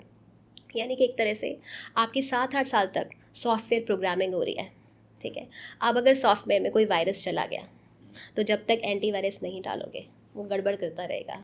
वैसे ही 7-8 साल में अगर सॉफ्टवेयर प्रोग्रामिंग में वायरस चला गया, यानी कि अब्यूज़ रिकॉर्डेड है, ट्रॉमास रिकॉर्डेड है, नेग्लेक्ट रिकॉर्डेड है, बहुत ज़्यादा स्ट्रिक्टनेस रही है, पेरेंट्स का प्यार नहीं मिला, इनकंसिस्टेंट प्यार मिला, या बात बात पे रोका टोका गया, या पेरेंट्स आपके लिए थे नहीं, कभी नहीं थे, है ना। तो ये सब चीज़ें एक वायरस की तरह हमेशा उसकी लाइफ को इफ़ेक्ट करती रहती हैं। और फिर आपका जो इनर चाइल्ड है, इनर चाइल्ड कौन, जो आपके हम सबके अंदर एक बच्चा होता है। तो ऐसा नहीं है कि कोई फिजिकली बच्चा बैठा है, अंदर का बच्चा मतलब वो पार्ट हमारे ब्रेन का जिसमें वो सारे बचपन के एक्सपीरियंसेस रिकॉर्डेड हैं। अगर वहाँ पे वुंड्स हैं, यानी कि ये सब नेगेटिव चीज़ें हुई हैं, तो वो बच्चा हमेशा वुंडेड रहेगा। और जब बच्चा वुंडेड होता है तो वो क्या करता है, रोता है ना। तो वो रोता रहेगा और कैसे एक्सप्रेस करेगा अपनी आवाज़ को, इनसिक्योरिटीज़ के थ्रू। तो जब ये एडल्ट जिनके बचपन में ट्रॉमास रहे हैं, वुंडेड इनर चाइल्ड रहा है, इनको हमेशा कुछ इश्यूज़ रहते हैं, जैसे इनसिक्योरिटी, ट्रस्ट इश्यूज़, इनके रिलेशनशिप्स में भी प्रॉब्लम होगी, एकदम से छोटी छोटी बातों पे ये ट्रिगर हो जाएंगे, लोगों पे ट्रस्ट नहीं कर पाएंगे, अपनी रिलेशनशिप में, अपने करियर में ये फुल पोटेंशियल से जी नहीं पाएंगे। तो इसीलिए इनर चाइल्ड में कैसा आपका एक्सपीरियंस है, वुंडेड है या आपका इनर चाइल्ड हेल्दी है, उसका इम्पैक्ट हमेशा आपकी लाइफ में आता है, चाहे आप 80 साल के हो जाओ, चाहे 100 साल के हो जाओ। मैम बेसिकली आपने इनर चाइल्ड हीलिंग की बात करी है, तो बेसिकली ये होता क्या है इनर चाइल्ड हीलिंग? तो जैसे इनर चाइल्ड के लिए मैंने बताया आपको कि हम सबके अंदर एक छोटा बच्चा होता है, है ना। अब ऐसा नहीं कि कोई छोटा बच्चा फिजिकली बैठा है, जैसे मैंने बताया। ये इनर चाइल्ड कौन है, जो हमारे सबकॉन्शियस माइंड में सारे एक्सपीरियंसेस पड़े हुए हैं बचपन के। अब चाहे वो एक्सपीरियंसेस अच्छे हों या बुरे, तो अगर किसी के चाइल्डहुड में उसने ट्रॉमास फेस करे हैं, पेरेंट्स का कंसिस्टेंट लव नहीं मिला, बहुत रोक टोक रही, स्ट्रिक्टनेस रही, सेक्शुअल अब्यूज़ रहा, या ऐसी कुछ चीज़ें रही, तो उसका इनर चाइल्ड वुंडेड हो गया। अब जब इनर चाइल्ड वुंडेड हो गया तो वो क्या करेगा, रोएगा। अब क्योंकि रोना हम सुन नहीं रहे हैं, तो वो रोना कैसे एक्सप्रेस करेगा। जब हम बड़े हो जाते हैं तब भी वो एक्सप्रेस होगा हमारे अलग अलग बिहेवियर्स में। जैसे जिस पर्सन का इनर चाइल्ड वुंडेड होता है, उसमें बहुत इनसिक्योरिटीज़ रहेंगी, ट्रस्ट इश्यूज़ रहेंगे, रिलेशनशिप इश्यूज़ रहेंगे, वो डिसीजन मेकिंग नहीं कर पाएगा, बात बात पे ट्रिगर हो जाएगा, बात बात पे उसको गुस्सा आ जाएगा और उसको ये समझ में भी नहीं आएगा कि मुझे गुस्सा क्यों आ रहा है, जबकि बाद में फिर उसको गिल्ट होगा। तो ये सारी चीज़ें होती हैं अगर आपका इनर चाइल्ड वुंडेड है। अब इनर चाइल्ड हीलिंग में हम क्या करते हैं कि हम पहले पर्सन की सारी हिस्ट्री लेते हैं, है ना। और हिस्ट्री लेने के बाद हम देखते हैं कि उसकी चाइल्डहुड में क्या क्या चीज़ें हुई, और जब हम ये पता करते हैं उसके बाद में हम उसको बहुत सारी टेक्निक्स के थ्रू हील करते हैं। जैसे इनर चाइल्ड मेडिटेशन होता है। इनर चाइल्ड मेडिटेशन में हम एडल्ट को, है ना, उसके इनर चाइल्ड से, यानी कि बचपन के उस रूप से मिलवाते हैं। उसको ट्रांस में लेके जाते हैं, उसको बचपन के उस रूप से मिलवाते हैं और उसे कहते हैं इसे कन्वर्स करो, तुम इससे बात करो, उसे देखो कि उसके क्या इमोशंस हैं, वो तुमसे क्या कहना चाह रहा है, उसकी बात सुनो, उससे मिलो, उसे हक करो। यानी कि आप ही एक पेरेंट की तरह अपने इनर चाइल्ड को प्यार दोगे, उसे पेरेंट करोगे, उसे लव दोगे जो उसे बचपन में नहीं मिला, है ना। क्योंकि अब इस टाइम पर आकर पेरेंट्स को ब्लेम करने से कोई मतलब नहीं है, लोगों को ब्लेम करने से कोई मतलब नहीं कि हमें पेरेंट्स ने प्यार नहीं दिया, हमें ये नहीं किया, वो नहीं किया, क्योंकि वो समय तो चला गया। ठीक है, अब आप खुद अपने इनर चाइल्ड को रीपेरेंट करोगे, उससे प्यार दोगे। फिर हम एक्सरसाइजेस बताते हैं, जैसे आप अपने एडल्ट सेल्फ आपका जो है वो अपने इनर चाइल्ड को लेटर लिखोगे। आपका इनर चाइल्ड आपको लेटर लिखेगा रिटर्न में। ठीक है, और ऐसी बहुत सारी एक्सरसाइजेज हम बताते हैं। तो इसको करने से धीरे धीरे आपके इनर चाइल्ड वुंड्स जो है वो भरने लगते हैं और आप ठीक होने लगते हैं। तो मैं केस स्टडी शेयर करती हूँ इसके लिए। तो मेरी एक क्लाइंट थी, तो वो अभी स्टूडेंट हैं, कॉलेज में हैं। तो वो जब मेरे पास में आई तो उनको बहुत सिवियर एंजाइटी इश्यूज़ थे, है ना। और वो स्टूडेंट थी तो पढ़ना तो होता है, तो पढ़ाई में उनका मन भी नहीं लगता था और वो हर पढ़ाई को, हर चीज़ को टालती रहती थी, है ना, और उनका फोकस नहीं बनता था।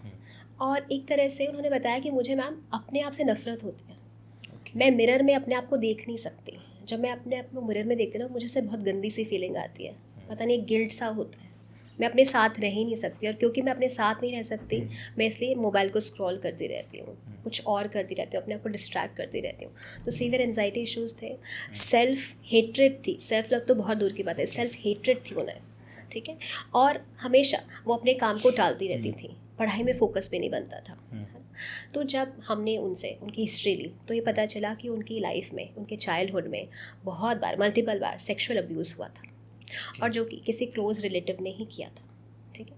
अब उनको गिल्ट क्या था कि जब मैं छोटी थी मैंने आवाज़ क्यों नहीं उठाई, क्योंकि जो हमारा माइंड होता है ना, वो अगर कोई भी ऐसी सिचुएशन आती है ना जो हमारे लिए खतरा होती है, तो या तो फ्लाइट का मोड अपनाता है या फ्रीज़ का अपनाता है, या फिर फ्लाइट और फाइट और freeze, fight, flight and freeze. लेकिन उस बच्चे ने फ्रीज़ का अपनाया, तो जब उनके साथ ऐसा हुआ बचपन में तो बिल्कुल फ्रीज़ हो जाती थी, कुछ कर नहीं पाती थी, ना किसी को कह पाती थी। तो अब बड़े होने के बाद उनको क्या गिल्ट है कि मैंने उस टाइम रोका क्यों नहीं, मैंने कुछ किया क्यों नहीं, अपने लिए आवाज़ क्यों नहीं उठाई। और फिर क्योंकि मल्टीपल बार हुआ तो उनको अपने शरीर से ही घिन आने लग गई थी, अपने आप को देख नहीं पाती थी। दूसरा, बचपन में उनके साथ क्या था कि उन्होंने अपने पेरेंट्स की बहुत लड़ाइयाँ देखी, उनके पेरेंट्स में बहुत रिलेशनशिप इश्यूज़ थे। अब जब घर में लड़ाई हो गई तो बच्चे के लिए कहाँ से टाइम मिलेगा उसे प्यार देने का, ठीक है। अब लड़ाइयाँ सुन सुन के, है ना, उनको एक तरह से ट्रस्ट इश्यूज़ भी डेवलप हो गए रिलेशनशिप्स पर, और कांस्टेंट प्यार नहीं मिला।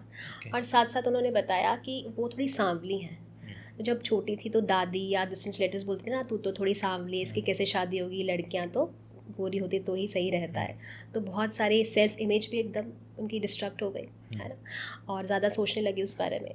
फिर जो फादर थे बहुत स्ट्रिक्ट थे, तो फादर जैसे ही अगर मार्क्स कभी भी कम आए तो बहुत ज़्यादा वो कुछ बोलते थे, पिटाई भी लगा देते थे, है ना।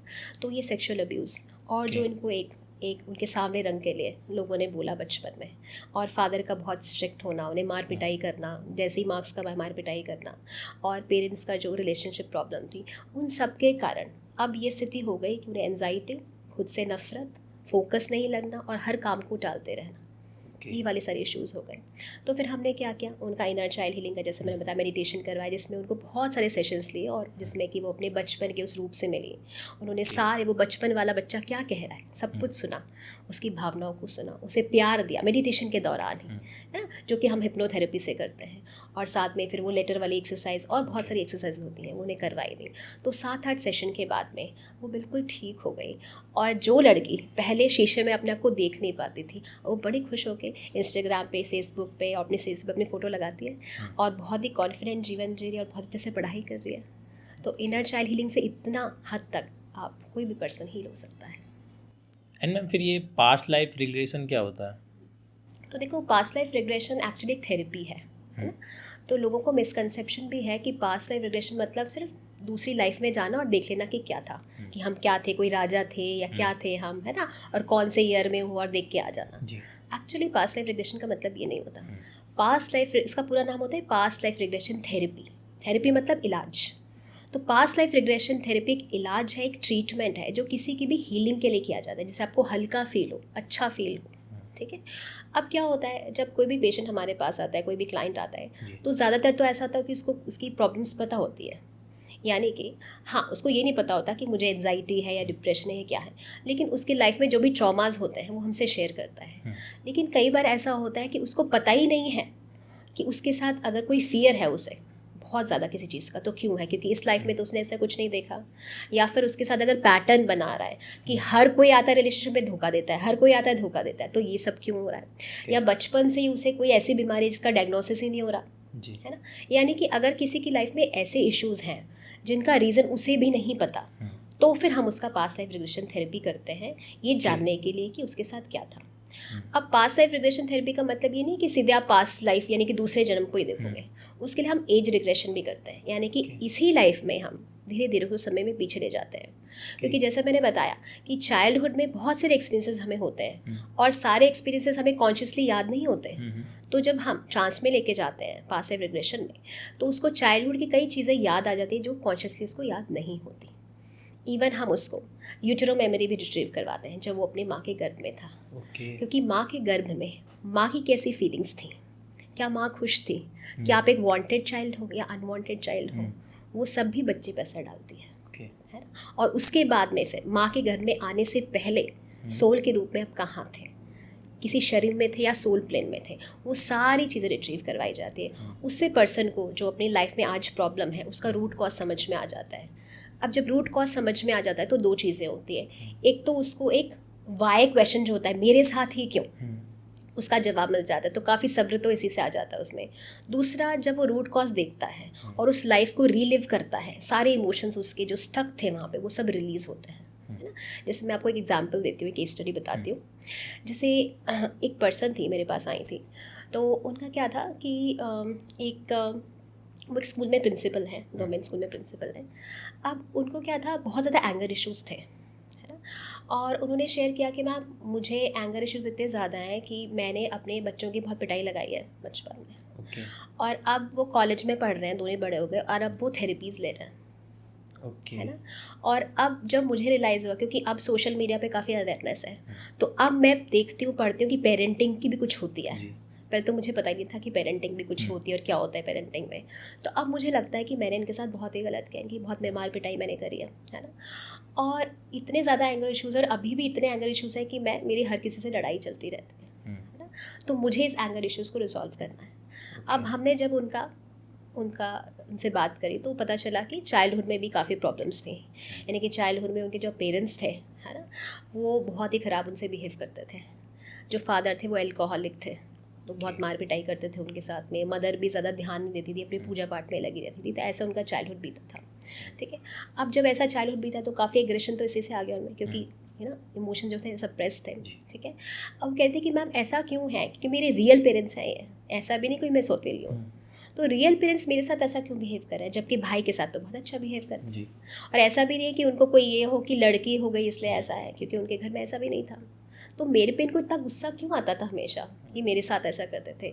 और मैम मैं अपने पेरेंट्स को बिल्कुल पसंद नहीं करती हूँ, क्योंकि उन्होंने बचपन से ऐसा किया मेरे साथ, फिर भी आज भी वो मेरे साथ ही रहते हैं, भाई के साथ नहीं रहते, और मैं ही उनकी सेवा कर रही हूँ। तो ऐसा क्या है कि मैंने मार पिटाई सही, मैंने इसको फंसाया, और सेवा भी मेरे को ही करनी पड़ रही है, तो ऐसा क्या है। तो जब हमने उनकी पास्ट लाइफ करी तो हमें समझ में आया कि एक पास्ट लाइफ में वो डॉटर थी, वही पेरेंट्स थे, और उस पास्ट लाइफ में उन्होंने बहुत ख़राब बिहेव करा था उन्हीं के साथ में, ठीक है। और एक टाइम पे आके, क्योंकि उन्हें किसी और से शादी करनी थी, तो उन्हें छोड़ के चली गई थी, है ना, अबैंडन कर दिया था अपने पेरेंट्स को। और जब ओल्ड एज हो गई पेरेंट्स की, तब भी वो अलग ही रहे और अकेली रही, कभी उनसे मिलने भी नहीं आई, ठीक है। और पेरेंट्स हमेशा मन ही मन, देखो पेरेंट्स हमेशा ये दुख रहे, सोचते रहे कि कभी मिलने भी नहीं, हमसे रिश्ता ही तोड़ लिया, तो पेरेंट्स बहुत दुखी रहे, उन्हें अबैंडन कर दिया, ठीक है। और जब भी मिलती थी, पहले भी साथ में रहती थी, तो बहुत ख़राब बिहेवियर करती थी, एकदम गुस्सा करना, सामने जवाब देना, ऐसे उन्होंने अपनी पास्ट लाइफ देखी। तो देखो उस लाइफ में उस सोल ने, जिस सोल्स को ये दुख दिया था, आज बचपन से ही बिना कॉन्शियसली जानते हुए वो पेरेंट्स ऐसे ही अपना गुस्सा निकाल रहे थे उन पर, ठीक है। अब जब उनको ये समझ में आया, उन्होंने ये देखा, तो एक तो वाई का सवाल कि मेरे पेरेंट्स ने ऐसा क्यों किया था, वो उनका रिलीज हो गया, उनको समझ में आ गया, तो सब्र आ गया, ठीक है।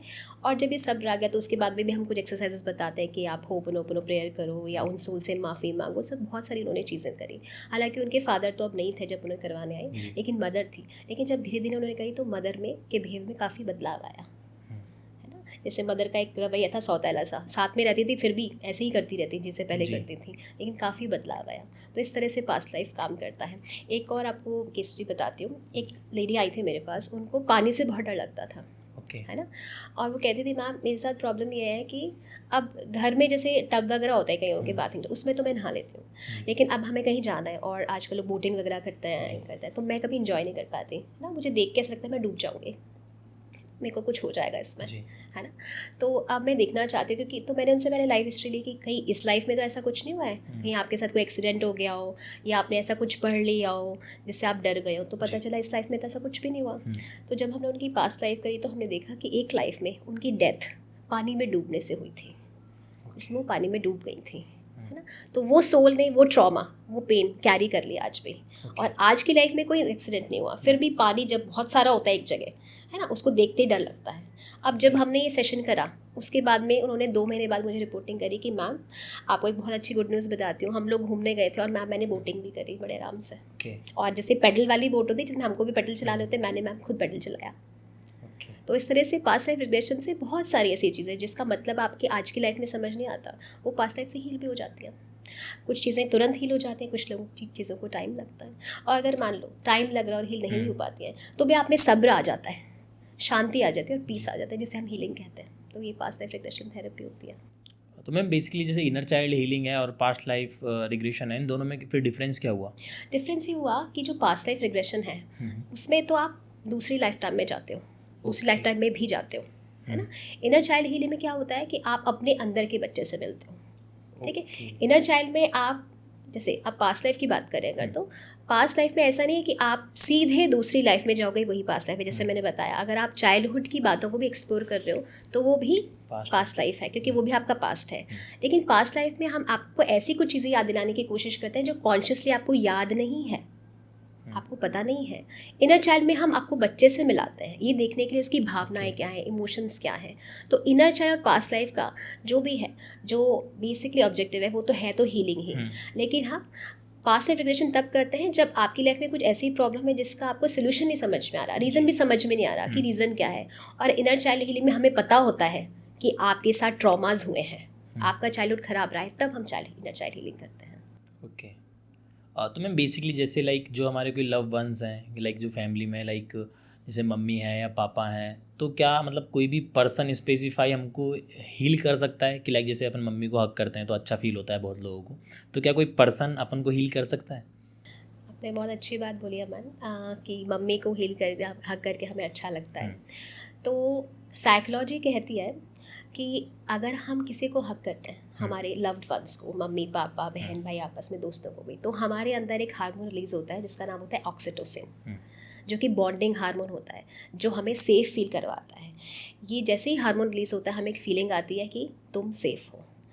इसीलिए आपने सही कहा कि अगर हम घर में अपने लव्ड वन से बात करते हैं, उनके साथ बैठते हैं, एक फ़िज़िकल टच होता है, हग होता है, तो हमें तुरंत एक हीलिंग का एहसास होता है, एक सेफ़ फीलिंग का एहसास होता है। तो बिल्कुल ऐसा करना चाहिए। और आपके रिश्ते इतने ओपन होने चाहिए कि आप अपने मदर फादर को हग कर सको। जैसे मैंने देखा इंडियन फैमिलीज़ में अभी भी पेरेंट्स के बीच में एक दूरी है ना। तो बात तो कर पाते हैं लेकिन हग नहीं कर पाते, है ना। तो मेरा ये सजेशन होगा कि आप खुल के कम से कम हफ्ते में एक बार अपने मदर फादर को हग करो, उन्हें आई लव यू बोलो, है ना। उससे काफ़ी हीलिंग होती है आपकी, ना सिर्फ आपकी बल्कि उनकी हीलिंग होती है। और वो हमने मूवी भी देखी ना, संजय दत्त की आई थी जादू की झप्पी, है ना। तो जादू की झप्पी तो बिल्कुल एक मेडिसिन की तरह हीलिंग का काम करती है। उस मूवी में हमने ये देखा था कि जो भी परेशान होता है वो उसको एक जादू की झप्पी देते हैं और वो बिल्कुल ठीक हो जाता है। तो जादू की झप्पी तो बहुत ही मैजिकल है, और स्पेशली अगर वो पेरेंट्स से की जाए तो और भी मैजिकल हो जाती है। मैम अपन ने एक टॉपिक डिस्कस किया था जहाँ पे अपन ने बात करी थी कि मर्द को दर्द नहीं होता है, लाइक वो सारी चीज़ें। तो मैं ये जानना चाहूँगा कि जैसे अपन को कहीं भी हर्ट होता है, अपन रोते हैं, तो लाइक ऐसे जब इमोशनली अगर अपन किसी से डिस्टर्ब हैं और अपन रोते हैं, तो रोने के क्या क्या बेनिफिट्स हो सकते हैं, या बेनिफिट होते भी हैं, सिर्फ नेगेटिव ही होती है सारी चीज़ें? तो देखो, रोना जो है वो लोग समझते हैं कि एक वीकनेस का साइन है, जबकि रोना एक स्ट्रेंथ का साइन है। जैसे मैंने बताया, अगर आप अपने इमोशंस किसी से शेयर कर पाते हो, या इवन अपने खुद के इमोशंस को आप वैलिडेट कर पाते हो और उन्हें एक्सप्रेस कर पाते हो रोने के फॉर्म में भी, तो भी वो भी करेज का साइन है। और हमारी बॉडी में क्या है, हमारे माइंड में ऐसा है कि अगर हम रोते हैं तो हमारा जो अंदर एक स्ट्रेस का हार्मोन होता है कॉर्टिसोल, उसका लेवल डाउन हो जाता है, और हमारे अंदर ऑक्सीटोसिन और एंडोर्फिन्स रिलीज़ होते हैं, जो कि पेन किलर का काम करते हैं और आपको हल्का फील कराते हैं। इसलिए आपने देखा होगा कोई रोता है तो बहुत हल्का फील करता है जी, है ना। तो रोना एक कैथारसिस प्रोसेस है, यानी कि अपने इमोशंस को आप रिलीज़ कर रहे हो। अब आपने देखा होगा हमारे जो हिंदू वाला जो भी तरीका है, इसमें क्या होता है, अगर किसी की डेथ हो जाती है ना, तो 13 दिन का एक प्रोसेस होता है ना। तो 13 दिन तक क्या होता है, एक बैठक लगती है और लोग आते हैं मिलने के लिए। अब आप देखोगे कि जो भी पर्सन के घर में ट्रेजेडी हुई है, जो रो रहा है वो रो रहा है, चुप हो गया, रो के फिर एक नया बंदा आता है, फिर उससे पूछता है भाई बहुत बुरा हुआ, उससे बात करता है, फिर वो रोता है ना। तो जब वो रोता है तो क्या होता है, उसके सारे इमोशंस थे वो रिलीज़ होते रहते हैं।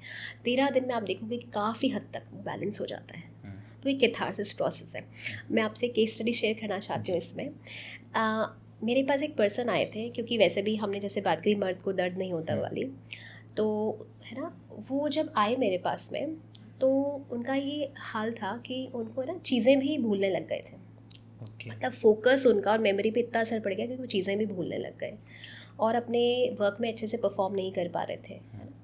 2-3 जॉब से जो उनसे उनको निकाल दिया गया था क्योंकि उनकी परफॉर्मेंस अच्छी नहीं थी। और उन्होंने बोला कि मैम मैं ऐसे ना बहुत घुटा घुटा फील करता हूँ, मुझे लगता है कि मैं सांस ही नहीं ले पा रहा हूँ ना, और मैं ना 15 मिनट भी एक जगह बैठ नहीं सकता, मतलब मुझे ऐसे बेचैनी होने लग जाती है।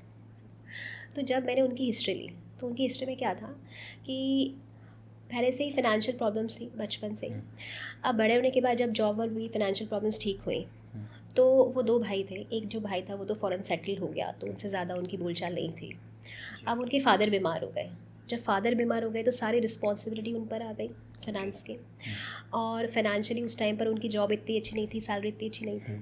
तो जब एडमिट वगैरह हुए, इलाज चला, है ना, तो वो काफ़ी सारी चीज़ें थी जो नहीं कर पा रहे थे, है ना, बहुत महंगे हॉस्पिटल में इलाज नहीं करवा पा रहे थे। तो जब उनकी फादर की डेथ हुई तो उनके मन में ये बैठ गया कि मेरी कमी की वजह से उनकी डेथ हो गई, तो एक उनको गिल्ट हो गया इस चीज़ का। और जब उनके फादर की डेथ हुई तो अपने आप को स्ट्रॉन्ग शो करने के लिए कि मैं अपनी मदर के सामने स्ट्रॉन्ग, है ना, अपने आप को शो करूँ, वो रोए भी नहीं। तो उन्होंने मुझे बताया कि मैम मेरे फादर के जाने के बाद मैं एक बार भी नहीं रोया हूँ, क्योंकि मुझे लगता है मेरे को मेरी मदर को संभालना है ना, क्योंकि मेरी मदर वैसे ही बहुत दुखी है, क्योंकि बड़ा जो हमारा भाई है वो तो उनसे बोलता नहीं है। तो मैं रोया नहीं हूँ एक बार भी।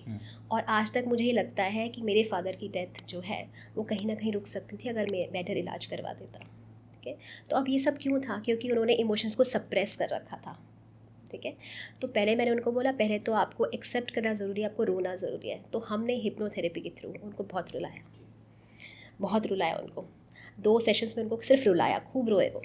ठीक है, इतना उन्होंने कॉन्शियसली वो नहीं रो सकते थे, खूब रोए और बहुत हल्का फील किया उन्होंने। फिर मैंने उनको एक एक्सरसाइज बताई जिसे हम कैथारसिस मेडिटेशन कहते हैं, है ना।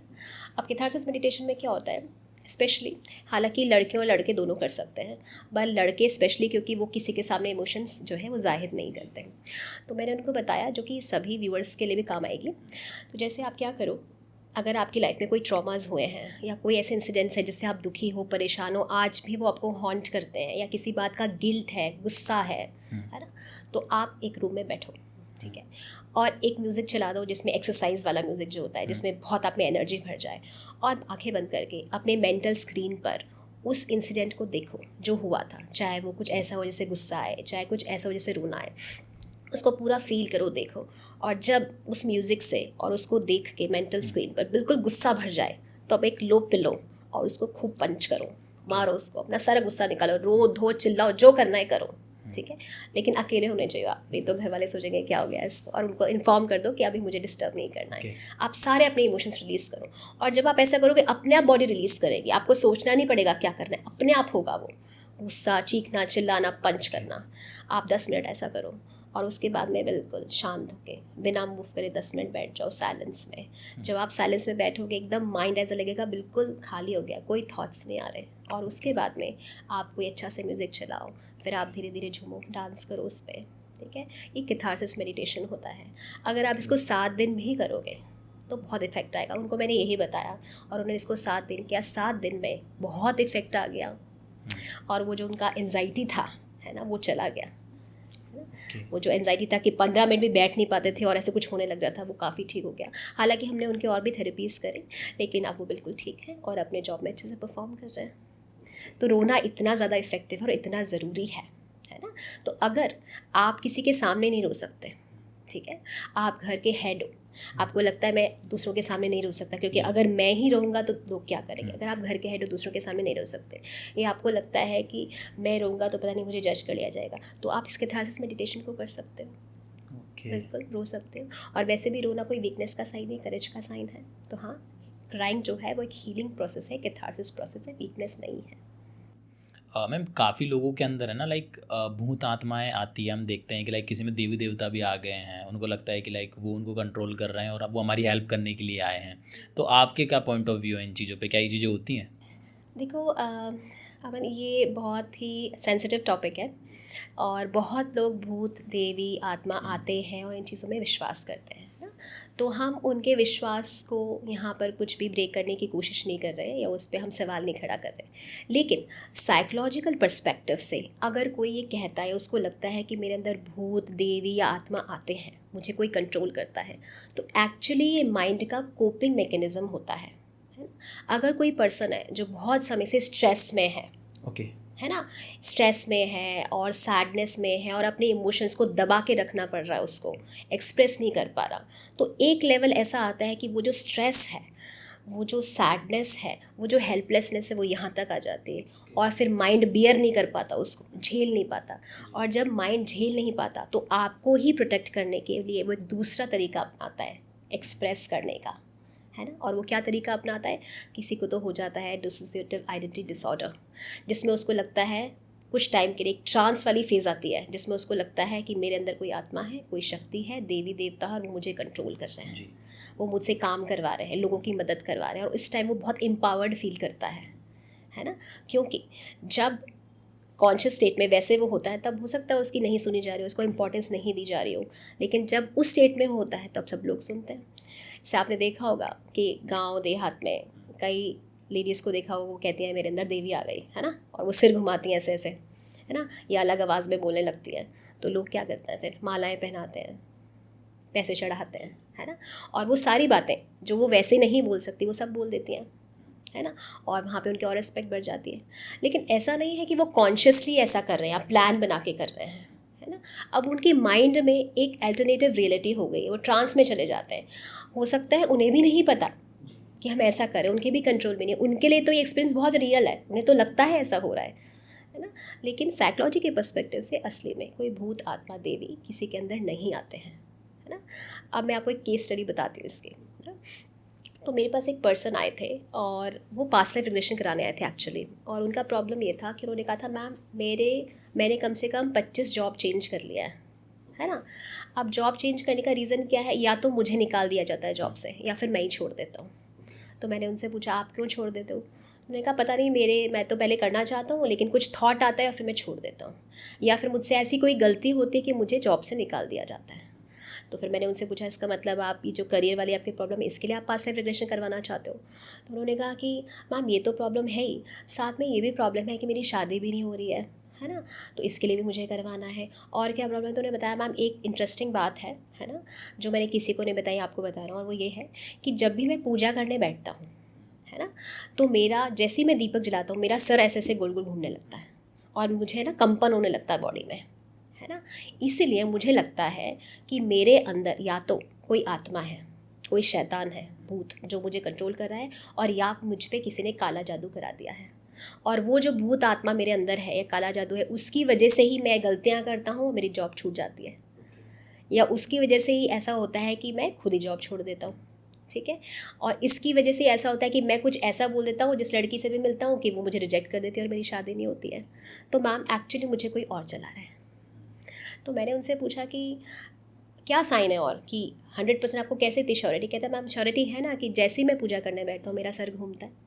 क्योंकि हमने क्या सुना है, मूवीज़ में क्या देखा है कि जो भूत होता है वो मंदिर के अंदर नहीं जा सकता, वो भगवान को फेस नहीं कर सकता।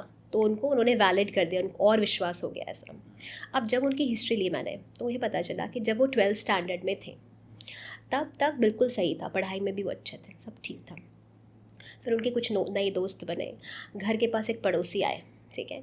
अब सब लोगों ने क्या बोला कि जो घर के पास जो नए पड़ोसी आए हैं ये काला जादू करते हैं और इनके पास कोई ऐसी शक्ति है कि आत्माओं को ये कंट्रोल करके और लोगों के पीछे लगवा देते हैं, है ना। अब 12th स्टैंडर्ड में वो फेल हो गए। तो लोगों ने उनको कहा कि एक्चुअली में तुम्हारे ऊपर इन्होंने काला जादू कराया है या तुम्हारे अंदर कोई आत्मा भूत जो है चिपटा दिया है जिससे तुम फेल हो गए हो, ये नहीं चाहते कि तुम्हारा अच्छा हो, ठीक है। अब ग्रेजुएशन में भी उसके बाद में उनका पढ़ाई ऐसे ही चलती रही, तो उन्हें हमेशा यही लगा कि मेरे अंदर कोई भूत है जिसकी वजह से मैं प्रोग्रेस नहीं कर पा रहा हूँ। यानी उन्होंने अपने लाइफ की रिस्पॉन्सिबिलिटी खुद कभी नहीं ली कि मैं पढ़ रहा हूँ या नहीं पढ़ रहा हूँ, मैं जॉब में क्या कर रहा हूँ, लेकिन हमेशा ही, क्योंकि हमारी आदत ही होती है ब्लेम करने की, इंसान की आदत ही होती है। जब बच्चा छोटा होता है तब भी अगर किसी बच्चे को लगती है तो हम क्या बोलते हैं, कुछ नहीं और कुछ नहीं, चींटी मर गई, टेबल को मार देते हैं चलो। तो हम उसको ये नहीं कहते हैं ना कि तुम ढंग से नहीं चल रहे थे, या देख के जो हम कहते हैं टेबल ही ख़राब है, इसको मारते हैं, इसकी पिटाई कर देते हैं। तो बचपन से हमें ट्रेनिंग दी जाती है ब्लेम करने की। तो इससे उन्होंने ब्लेम डाल दिया काला जादू पे या आत्मा पे, ठीक है। तो जब मैंने उनकी पास्ट लाइफ करी तो हालांकि हमें फाइनेंशियल जो इश्यूज़ थे या जॉब के वो अलग रीज़न पता चल गए, वो अलग चीज़ है, लेकिन साथ साथ मुझे उनका ये भी ठीक करना था जो इशू है जिसकी वजह से सिर घूम रहा है उनका। और लाइफ की रिस्पॉन्सिबिलिटी नहीं ले रहे हैं, उनको लग रहा है मेरे अंदर कोई है जो कंट्रोल कर रहा है ना। तो मैंने क्या किया, अपना साइकोलॉजी का जो भी था नॉलेज यूज़ करके और अपने सजेशंस के थ्रू इनको मैंने ऐसा कहा कि अब जब वो थेरेपी के लिए बैठे हुए थे है ना ट्रांस में, तो मैंने कहा अब तुम्हारे अंदर जो भी आत्मा है या काला जादू है, अब मैं 1 से 3 कर बोलूँगी और जैसे ही मैं 3 बोलूँगी ये आत्मा तुम्हारे अंदर से बाहर आएगी। ठीक है, हालांकि मुझे पता था ऐसा कुछ भी नहीं है। जैसे ही मैंने बोला 1 2 3 तो बहुत ज़्यादा वो तेज़ से हिलने लगे और ऐसे आवाज़ निकालने लगे। और एक बार तो मैं भी डर गई, क्योंकि थेरेपी रूम में हम अकेले ही होते हैं, अंधेरा भी होता है, तो वो थे और मैं थी। और एक बार मैं बहुत डर गई और फिर मैंने वापस से, क्योंकि मुझे पता था मन में तो कि ऐसा नहीं है, तो कंट्रोलिंग वॉइस में मैंने बोला कि अब बाहर निकलना ही पड़ेगा तुम्हें। ठीक है, और फिर जैसे मैंने बोला 3, तो पहले तो उन्होंने ऐसा किया, फिर मैं दोबारा 1 2 3 बोला, जैसे ही 3 बोला फिर वो बिल्कुल रिलैक्स हो गए, एकदम शांत हो गए। और इस तरह से उनकी थेरेपी की। जब वो सेशन से बाहर आए तो उन्होंने मुझे क्या बोला कि मैम मुझे लग रहा है इतने सालों से जो आत्मा मेरे अंदर थी, वो मुझे भूत चिपटा हुआ था, वो आज निकल गया, क्योंकि मुझे बहुत हल्का फील हो रहा है। और उसके बाद में मैंने उनको बोला क्या बताना अपने 15-20 दिन बाद आपकी जो पूजा करते हो क्या हाल है, तो उन्होंने बताया। 15 दिन में मेरी उनसे बात हुई, उन्होंने बताया कि अब मैं दीपक जलाता हूँ ना, तो हालांकि थोड़ा कंपन है मेरे हाथों पैरों में, लेकिन मेरा सर नहीं घूम रहा, मैं आराम से पूजा कर लेता हूँ। और इसके बाद में 1-2 महीने बाद उनका वो बिल्कुल कंपन और सिर घूमना बिल्कुल ठीक हो गया, आराम से पूजा करने लग गए, मंदिर भी जाने लग गए। और उनकी जो फाइनेंशियल इश्यूज़ थे उसमें भी काफ़ी सुधार हुआ। जॉब में, अब जिस जॉब में ज्वाइन किया हुआ था उसमें अब कर रहे हैं कंटिन्यूसली जॉब, अब वहाँ से छोड़ा नहीं है। तो इस समय पता चलता है कि ऐसा कुछ भी नहीं था, क्योंकि मैं तो कोई ओझा नहीं हूँ, कोई तांत्रिक नहीं हूँ, मुझे तो निकालना नहीं आता। लेकिन मैंने साइकोलॉजिकल टेक्निक यूज़ करके उन्हें ऐसा बिलीव करवा दिया कि अब वो निकल गया है। तो और जो हमारा सबकॉन्शियस माइंड होता है वो रियलिटी में और इमेजिनेशन में फ़र्क नहीं जानता। आप अपने सबकॉन्शियस माइंड को जो कहानी सुना दोगे, जो उसको बिलीव करवा दोगे, वो बिलीव कर लेगा।